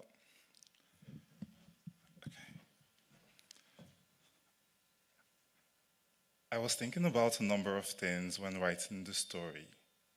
I was thinking about the fact that I hadn't seen a firefly in a while. I was thinking about the old house where I grew up in Onitsha and how it had a wild fallow farm with a blue water tank and hens, and how one day it was replaced by a tissue paper factory. I was thinking about all the boys I knew growing up, boys who were kind and gentle and bright-eyed and afraid and brave and covered in mud and rain and full of longing and laughter. I want to live in a world where boys are kind and gentle, where farms are wild and fallow, where fireflies are everywhere. And so I wrote the story We Begin Where Infinity Ends, for all those boys and for the farm and for all the fireflies I might never see. And these are the things writing the story demanded of me, and by extension, hopefully, the readers. That we are allowed to be afraid and also be brave, that we can be beautiful, unexplored, wildernesses, kind, unbowed, angry, unhewn, and a work in progress, that we can be many and infinite. But first, and above all else, it demanded these things of me, because often people talk about all the things our writing is meant to do in the world: change people, move people, demand things of people. But our stories only need to change one person, move one person, and that person is allowed to be us. Jaya John said in a poem, "Your art is still a revolution, even if no one else sees it. You freed yourself, did you not?" Thank you to Neil Clark for giving this story a home, to my Clarion West cohort and instructors for putting up with my super long stories, my MFA cohort and instructors for their kind, constructive feedback, to my mother and my sister, Azoka and Ugochi, the two most powerful people I know. And if the most powerful people you know are in your corner, everything else is just confetti. My brothers, Markwa, Jide, and Chibi came for being kind, gentle, and hilarious. And my father, Chukoka, for being tall. I hope you will all forever choose me and carry me in your hearts as I carry you in mine. Thank you.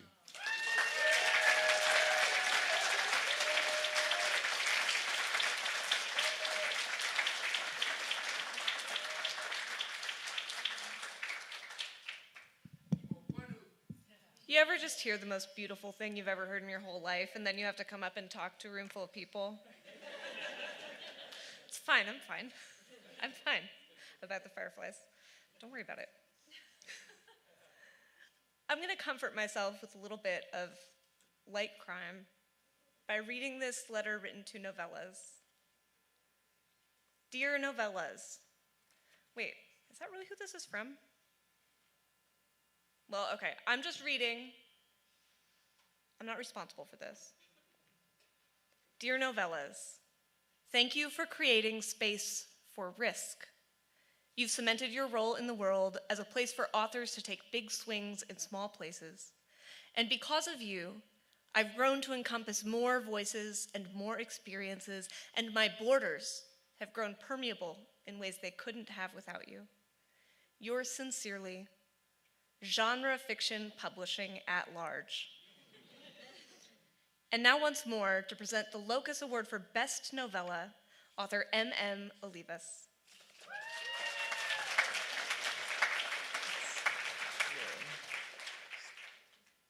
I got it. Sorry, you're messed up. Okay, yeah, I bet you guys thought you were tired of seeing me. Here I am again. Okay, it's like an ASMR. Okay.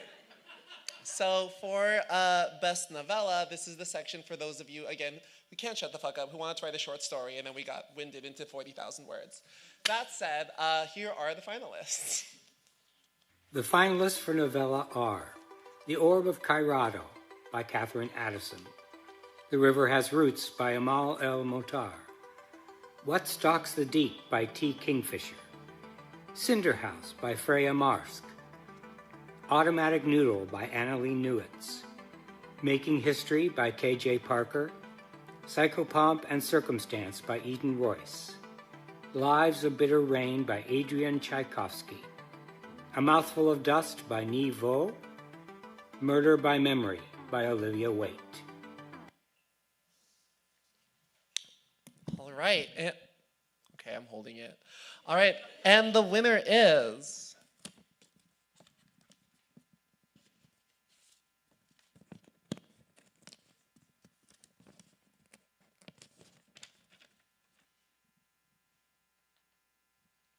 Amal El Motar.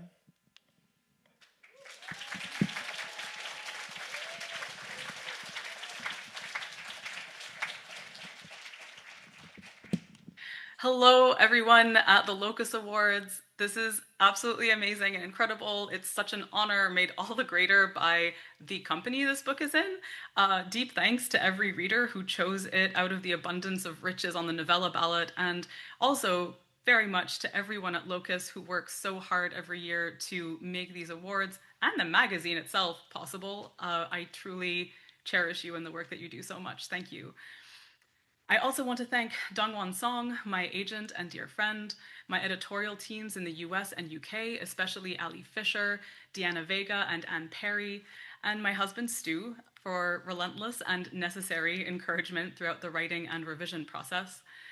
Thank you so much to Kathleen Neely for the gorgeous illustrations inside the book, and to Spencer Fuller at Face Out Studio for the beautiful cover, to Steve Wagner at Macmillan Audio for enchanting soundscaping, and for encouraging my sister and me to play music and sing on the audiobook, as well as finding Gem Carmela to perform it. Truly a narrator so perfect, I keep thinking I've made her up inside my head. So much real human work went into making this book what it is. So much labor and so much skill in design, music, art, performance, above and beyond the words themselves.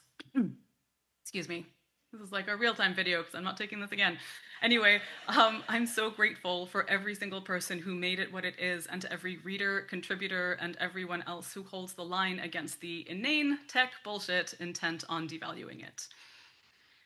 The River Has Roots was born of so much love and so much grief. Love for my sister, Dunya, and grief over the loss of my harp teacher, Huda Nassim. The book is dedicated to them both, but love and grief keep twining their way into and around it. Love for my family and friends, and grief for Lebanon and Palestine as they continue to endure Israel's genocidal violence. These things are indissociable for me. How small and stupid it can feel to use the receipt of an award to say Free Palestine, to say trans rights are human rights, to say we are bound together in this world to work for the liberation of all people. But how absurd and surreal to say anything less. This is a book about how magic is a kind of grammar and grammar is a kind of magic. It may be a writer's fantasy to believe that if you speak truly enough, loudly enough, often enough, you can change the world. But even if it's a fantasy, that's no reason not to try. Thank you again so much for this award.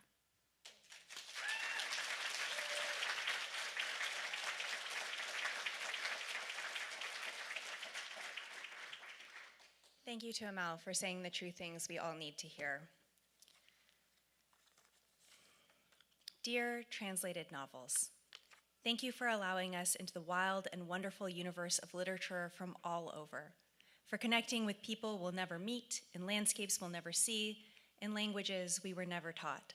Love, the underfunded American public school system. Oh, there's a footnote on this one. It says, P.S. The finalists are. The finalists for translated novel are On the Calculation of Volume 3 by Solveig Baye, translated Sophia Hersey-Smith and Jennifer Russell. The Unworthy by Augustina Bazterrica, translated by Sarah Moses. The Midnight Shift by Cheon Seong-ran, translated by Jean Ping. Red Sword by Bora Chun, translated by Anton Her. The Midnight Timetable by Bora Chun, translated by Anton Her. Ice by Jae-sek Duque, translated by Ursula Phillips. Blood for the Undying Throne by Sung-il Kim, translated by Anton Her. Vanishing World by Sayaka Murata, translated by Ginny Tapley Takemura. Dengue Boy by Michael Nieva, translated by Rahul Berry. The Wax Child by Olga Ron, translated by Martin Atkin. And the Locus Award for Best Translated Novel goes to On the Calculation of Volume 3 by Solveig Bella, translated by Sophia Hersey-Smith and Jennifer Russell, published by New Directions and Faber and Faber. Solveig is not in attendance, so he will have a video acceptance in just a moment. That was a note that was just for me, but now all of you guys got to hear it. You're welcome.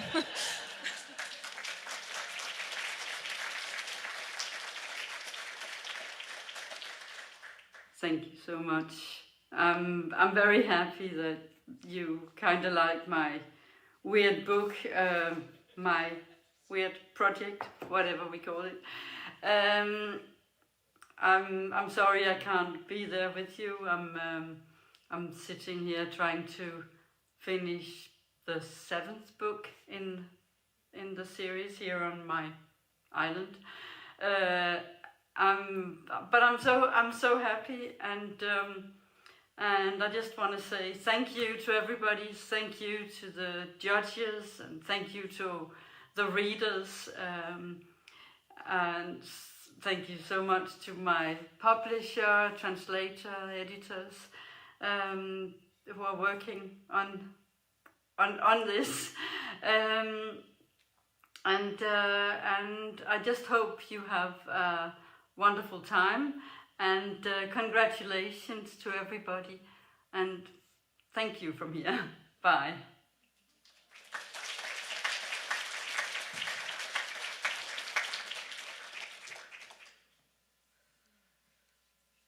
This one is addressed to kind of a young recipient. I mean, anyone can receive mail. I was in a pen pal program when I was in elementary school, so I know that firsthand. But I don't know who would be writing to first novels. Dear First Novels, thank you for your innovation. It's so scary to come into the world of publishing for the first time, that's true.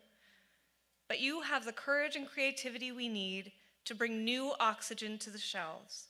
We need you, and we can't wait to welcome you. Warmly, the Backlist. And now to present the Locus Award for Best First Novel, author and Locus Board member, Isabeau Wills.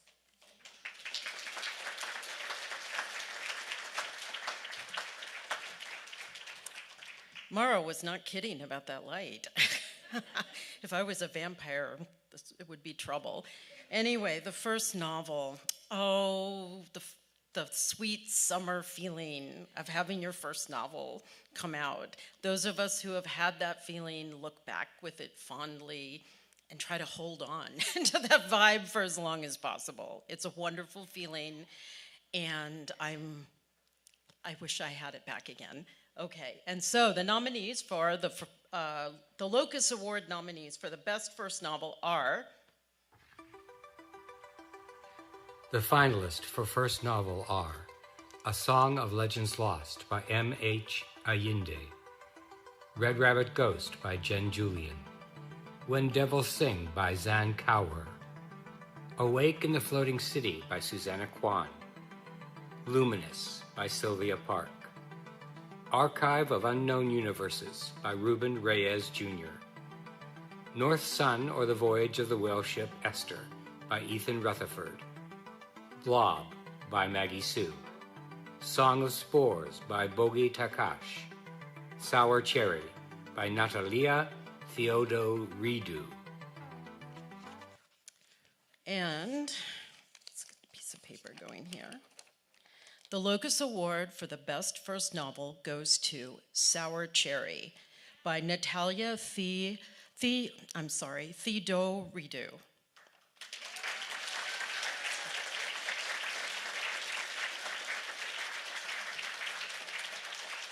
Oh my gosh, hello. And sorry I couldn't be here in person. I'm incredibly humbled that Sour Cherry has won a Locus Award and honored that it was recognized together with such worthy finalists. For a debut novel to find its readers is an incredible gift, but for it to be accepted and welcomed by a community that has meant the world to me since before I started writing surpassed my wildest dreams. Thank you so much to everyone who read, nominated and voted, to the entire Locus team, to my trusted writer friends and Clarion West comrades, to Tin House and my amazing editor Maisie Cochran, and to my champion agent Dania Kukawka. Sour Cherry is a book about domestic violence, but also a book about the oppressors in our heads and in our hearts. It's about finding community in our horrors and deciding collectively to make our oppressors irrelevant. So let's go, and then let's keep going. Thank you.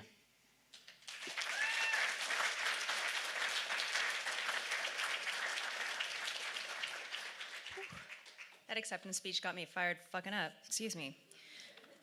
Okay. More mail is tampered with, don't worry. Dear young adult novels, thank you for giving voice to the most tumultuous part of our lives, when the feelings are the biggest and we fall in love for the first time and our parents are the worst and somehow also we have acne. From the kid in the library who's going the fuck through it. And once more, to present the Locus Award for Best Young Adult Novel, author and Locus board member Isabeau Wills.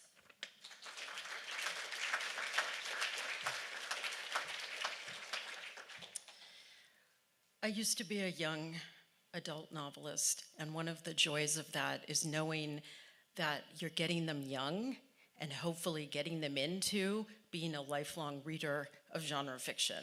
And that is a great honor and a great feeling. And so the nominees for the Best Young Adult Novel are... The finalists for Young Adult Novel are The Singular Life of Arya Patel by Samira Ahmed, Make Me a Monster by Kaylin Barron, Costumes for Time Travelers by A.R. Capetta, The Executioners 3 by Susan Dennard, The Underwood Tapes by Amanda DeWitt, Among Ghosts by Rachel Hartman, Sky on Fire by E.K. Johnston, Starstrike by Yoon Ha Lee, I Am Not Jessica Chen by Anne Liang, They Bloom at Night by Tran Tan Tran.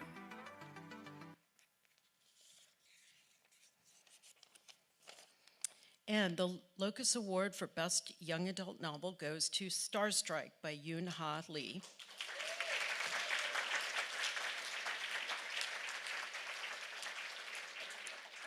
Yoon Ha Lee could not be here tonight, but I have a written speech from him, and I will read it now. Howdy, thank you for this tremendous honor. I would like to thank my agents, Seth Fishman, my editor, Hannah Hill, and the terrific folks at Delacorte, the readers for their kindness and encouragement, and the other finalists for their tremendous work. Good luck out there, and don't forget to use your mecha for awesome, not evil.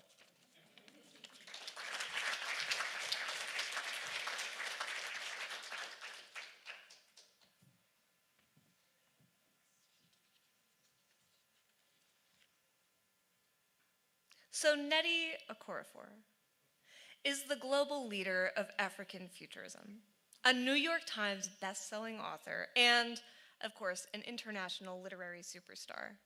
She writes speculative fiction for adults, young adults, and children, and her latest novel, Death of the Author, which George R. R. Martin happened to call her best work yet, explores fame, the Nigerian diaspora, disability, the writer's life, AI, and robots. Her Locus Award-winning, all-ages graphic novel, The Space Cat, was published in 2025, and the final installment of her She Who Knows trilogy, The Daughter Who Remains, is scheduled for release this year. Among her many acclaimed works are the groundbreaking Binti trilogy, the harrowing Who Fears Death, and the beloved Incipity Script series, all of which have been optioned for screen. Nnedi is also the author of Marvel's Black Panther, Long Live the King, Shuri, and Wakanda Forever. One of the most lauded writers in modern science fiction and fantasy, her honors include the Wool Soyinka Prize for Literature, Nebula, World Fantasy, Locus, Eisner, and multiple Hugo and Lodestar Awards. Born in the United States to Nigerian Igbo immigrant parents, Nnedi draws deeply from African cultures to create captivating worlds, unforgettable characters, and powerful, evocative stories. She holds a PhD in literature and 2 master's degrees in journalism and literature, so please join me in warmly welcoming Nnedi Okorafor to the stage.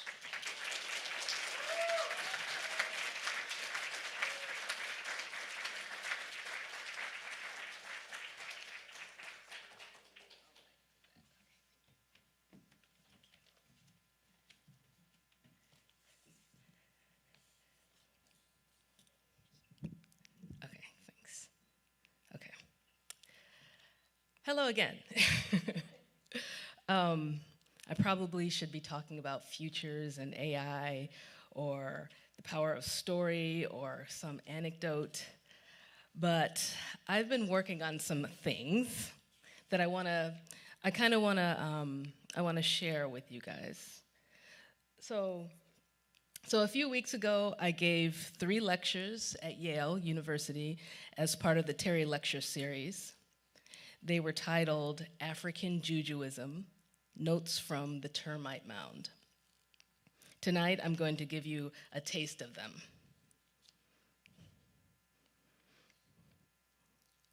It was sweltering hot outside.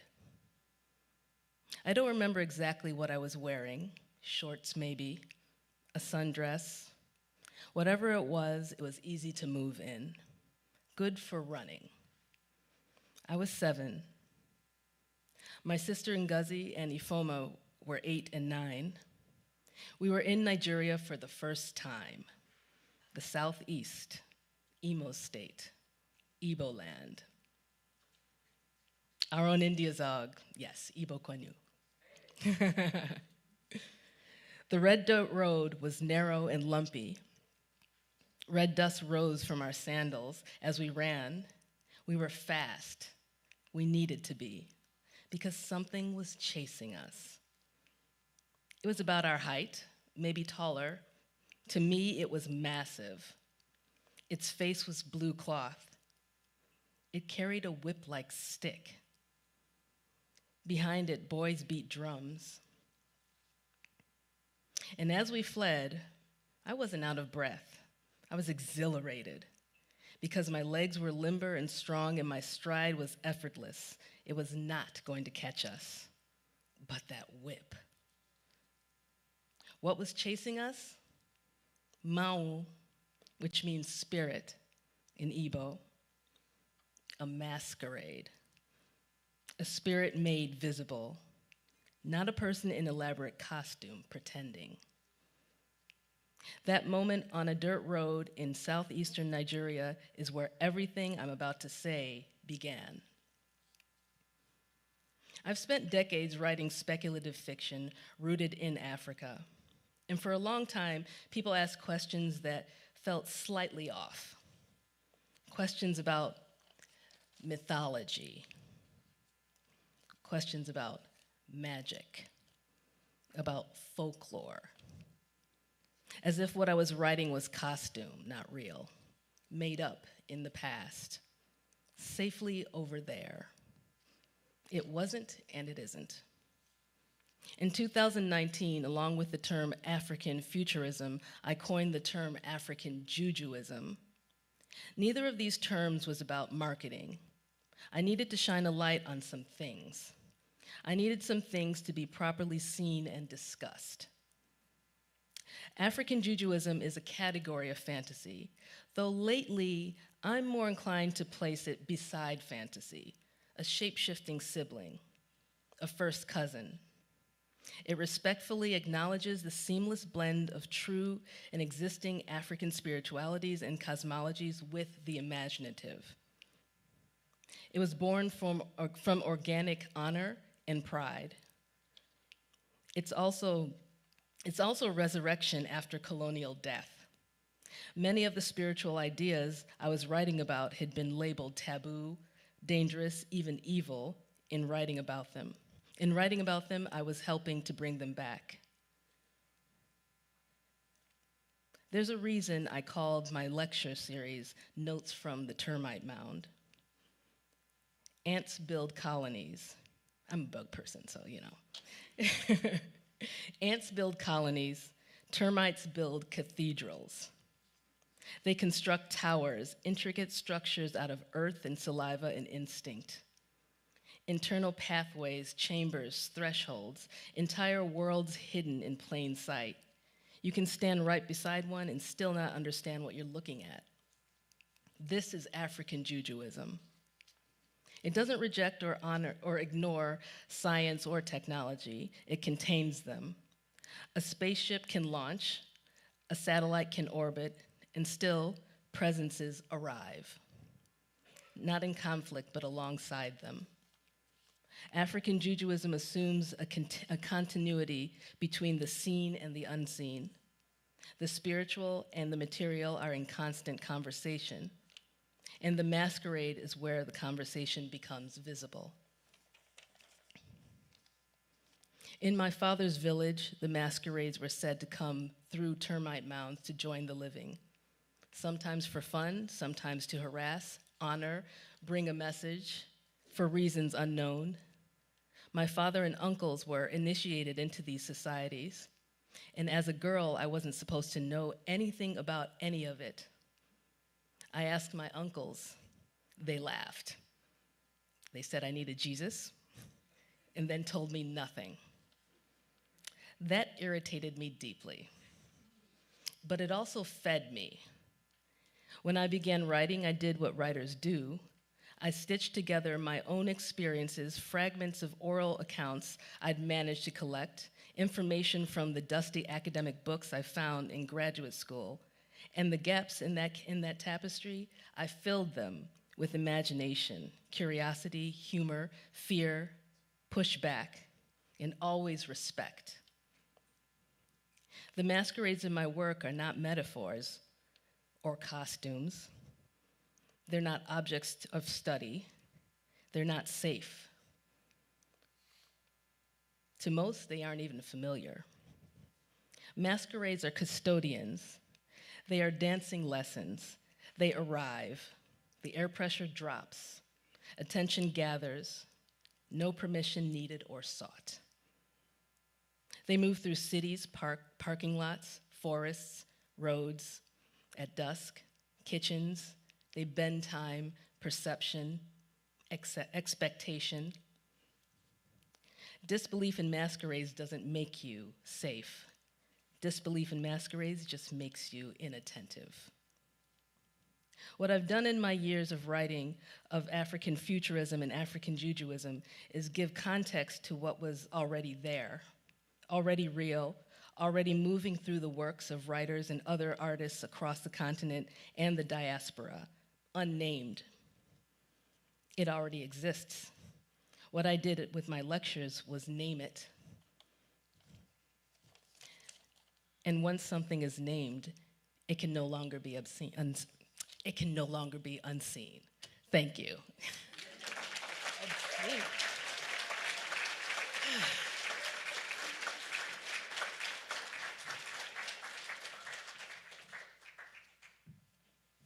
Thank you so much, Nnedi. Oh, no, this is wrong. Maggie, you should read this next one. Why? Well, it's pretty scary looking.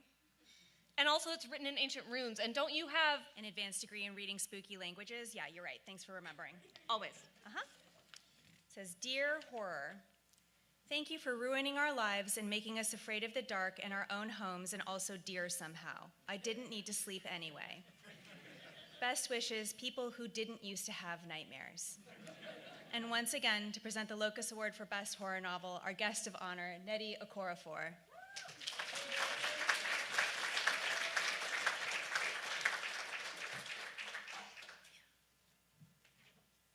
The finalists for horror novel are The Possession of Alba Diaz by Isabel Cañas, Spread Me by Sarah Gailey, King's Sorrow by Joe Hill, The Buffalo Hunter Hunter by Stephen Graham Jones, The Library at Hellebore by Cassandra Cobb, Never Flinch by Stephen King, The Bewitching by Sylvia Moreno Garcia, It Was Her House First by Sherry Priest, The Crimson Road by A.G. Slatter, The Staircase in the Woods by Chuck Wendig.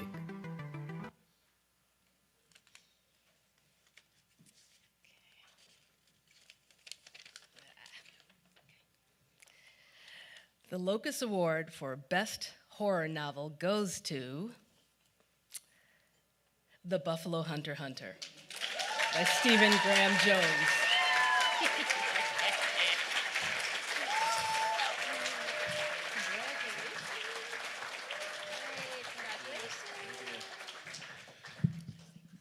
Man, I should have sent in a video. How can I be articulate in person? Thank you, Locus. Thank you, readers. Thank you, my agent, BJ Robbins. Thank you, Joe Monty, everyone at Saga, Christine Colella, my publicist, Savannah Breckenridge did the marketing for this. This novel comes from me being a little kid, I think. And of course, I came up knowing what was attempted against the buffalo, and I always thought, Man, I wish I had like a really big knife. So I could come at those dudes who did that, you know? And so I finally wrote a novel where I got to kill a lot of them, and it's pretty fun. Thank you.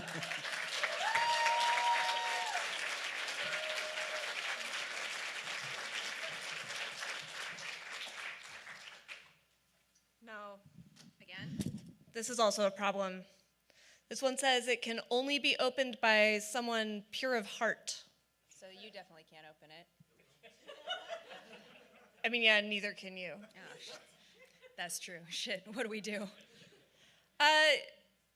Locus Award-winning author Annalee Newitz, will you come up here and open this for us?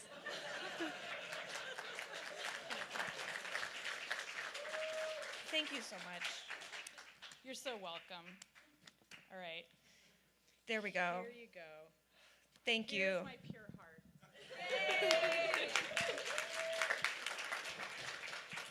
Unfortunately, you may no longer be pure of heart since you did just commit a federal crime. Wait, Maggie, this looks like your handwriting. Let me see.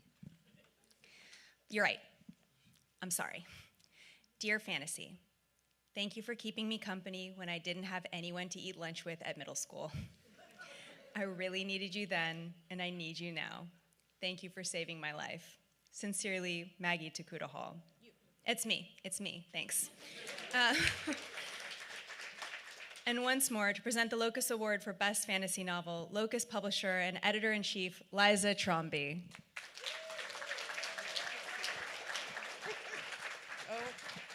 Oh, we're holding it now.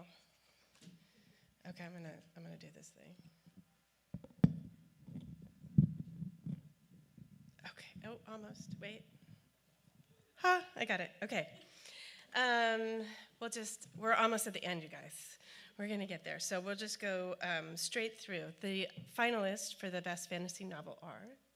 The finalists for fantasy novel are The Devils by Joe Abercrombie, The Tomb of Dragons by Catherine Addison, Lessons in Magic and Disaster by Charlie Jane Anders, A Drop of Corruption by Robert Jackson Bennett, The Everlasting by Alex E. Harrow, The Raven Scholar by Antonia Hodgson, Hemlock and Silver by T. Kingfisher, Catabasis by R. F. Kwong, The Incandescent by Emily Tesh, Queen Demon by Martha Wells.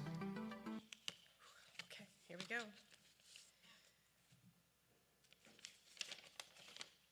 The Locus Award for Best Fantasy Novel goes to The Everlasting by Alex E. Harrow, published by Tor and Tor UK.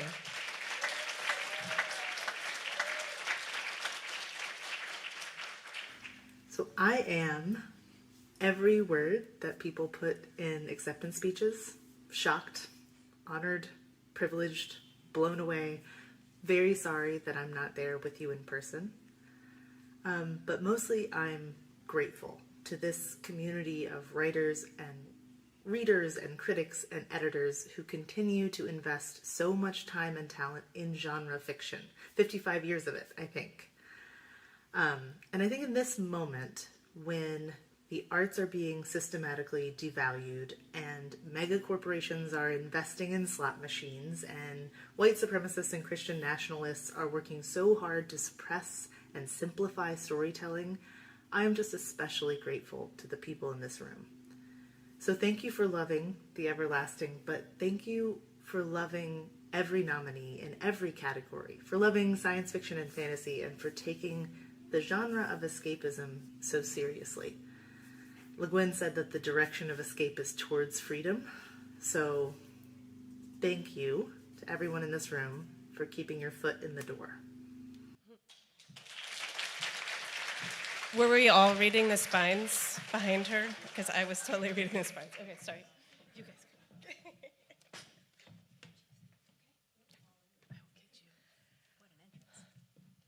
go. Okay, no, finally we have a normal one. This one looks great. I don't see any problems here.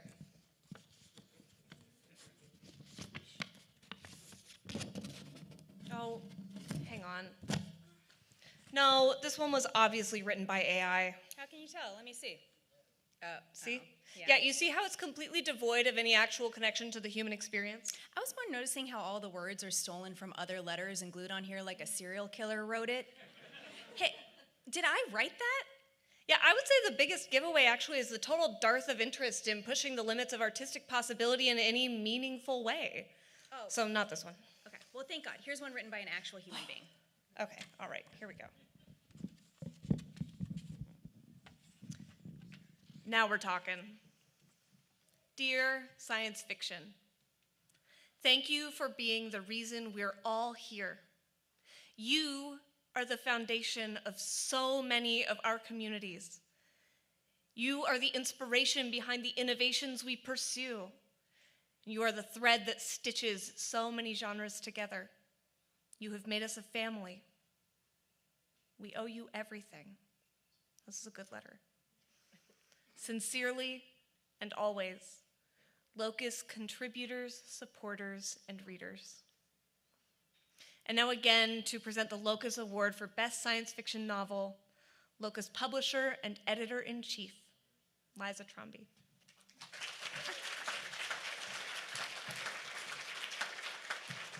Okay, we made it. The last one. Let's see who the finalists are.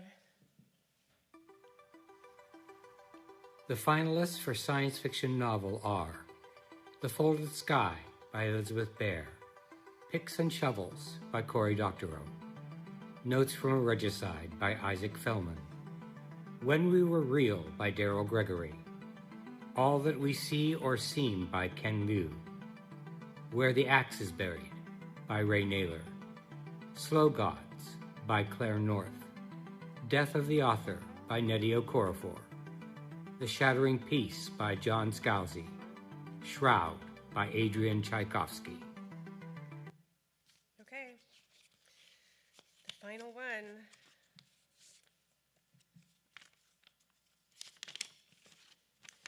The Locus Award for Best Science Fiction Novel goes to Death of the Author by Nnedi Okorafor, published by Morrow and Galance.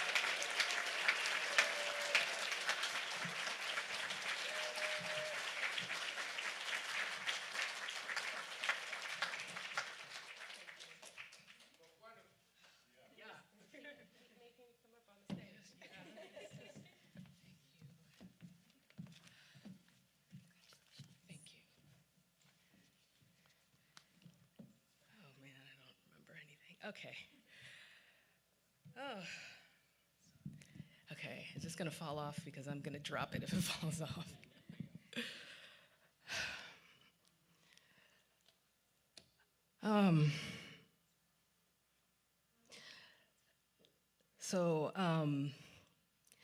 This novel was a hurricane, and writing it was like sitting in the eye of it. It was just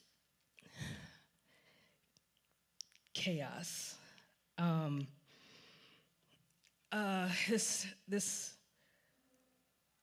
This book started with pain, started with the passing of my sister, and I started writing it about 3 days after it happened. I don't know, I keep talking about this, but that's what the book that I wrote, and it's getting gradually more and more difficult to talk about. In writing it, though, that's how it started, but in writing it, it became a jungle. You know, it just whipped so much into it, from culture, from what it is to be Nigerian American, from my sisters, and that family is my family in that book, okay? And I love my family. To disability, to discussions about AI, robots, in the power of storytelling. I believe so deeply in the power of storytelling. The storytelling is what brought me back from the darkness when I first started writing. I won't go into how I started writing. Look up Broken Places in Outer Spaces. That tells a story, but I started writing in the darkness, and when I discovered storytelling, once I started writing that story about the woman who could fly, all the darkness went away. That's what the power of storytelling is for me. And this book is, this novel is a novel that I started it's a novel that I wanted to write from the beginning, but it's also a novel I couldn't write without writing everything that came before it. And so this whole idea of the power of storytelling is as I've heard the phrase baked in like 10 times today, and so now I'm saying it. It's baked into the narrative, and I am so deeply honored and moved that Locus voters vibed with it. Truly, truly. I'd like to thank my HarperCollins. At HarperCollins, they were the ones who came up with those two covers, that idea for the two covers, which is brilliant. My editor, Julia Elliott, my agents, Angeline Rodriguez and Eric Simonoff, my family, my daughter's right there, the foundation of so much. Congratulations, Somto, on your Locus Award. Very proud of you. Ibo Kwenu, once again. We're here. We've been here. And once again, thank you to the Locus voters. Thank you to Locus. Thank you to you all. Thank you.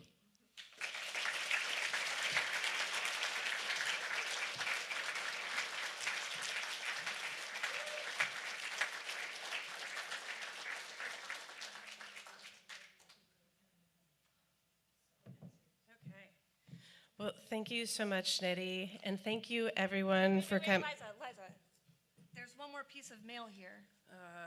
I don't think you should open it. It's a federal offense to open mail. It's We've discussed only a crime this. if you get caught. Okay. And these guys said they won't tell. Right? Right? Oh, no, sorry, this was a mistake. This one's not a thank you note. It's actually some kind of, like, recruitment flyer? It says, hey you, do you love literature in all its forms and believe that readers of all ages should have access to it? I do. Then the time has come for you to fight for it. That's it? Yeah, that's Wait, it. no, this flyer doesn't say how to fight for it. That's okay. We already know what to do. So right now, there are 3 federal book banning bills, and 2 of them have passed committee and are awaiting votes. Yes, correct. That's the correct emotional answer, yeah. Get ready to boo again, and one has already made it to the Senate. All 3 of these bills are bigoted attempts to push queer and trans people out of public life under the guise of eradicating so-called gender ideology. And one, H.R. 8705, or the Charlie Act, named for Charlie Kirk, will pull federal funding from any school that teaches what they call equity ideology. Yeah.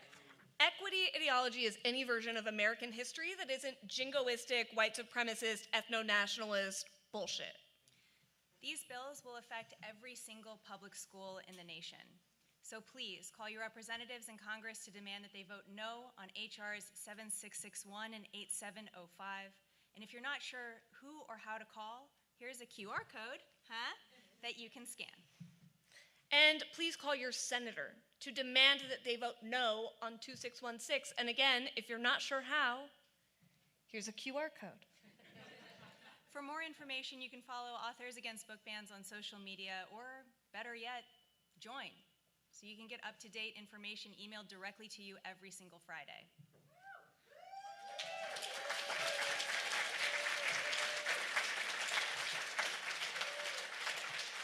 Listen, if there's one thing we've learned tonight, it's that none of us is alone in this fight. And we're so lucky to get to fight alongside you. Yes, you, I'm making eye contact with you, you here in this room, and you at home watching this tonight. We get to stand arm in arm with you. Editors, publishers, authors, Horror, science fiction, fantasy, literature, nonfiction, professionals, and fans. Across tens of thousands of years. And tens of thousands of miles. Thank you for being in it with us. Thank you, Locus. Thank you, Bay Area Book Festival. Thank you all. Good night.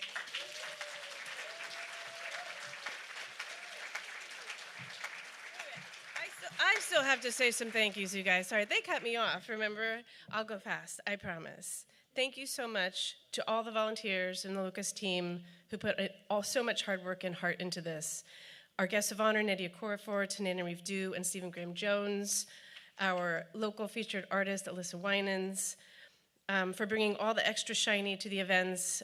Our fabulous sponsors, the Henderson Family Foundation, the Craig Newmark Philanthropies, Friends of Locus, Larry Bigman, the sadly recently passed Tom Clegg, Colliette Carrier-Clegg, Hugh Evans, Lauren C. Johnson, Brad Lau, Jacob Plavonik, Valerie Serenko, Mark Tompkins, and Mike Verant. To all the publishers who donated books for our book bags, and to everyone else who helped out in ways large and small. And special thanks to Isabel Wells and James Thomas for letting us hold our mixer in their house last night. And not to be forgotten, our amazing MCs, Sarah Gailey and Maggie Tokuda-Hall, for shining our way through the evening. Thank you all. Have a great night. And if you would like to go into the bar, Zeno is still open, but we will be cleaning up in here. So thank you all so much.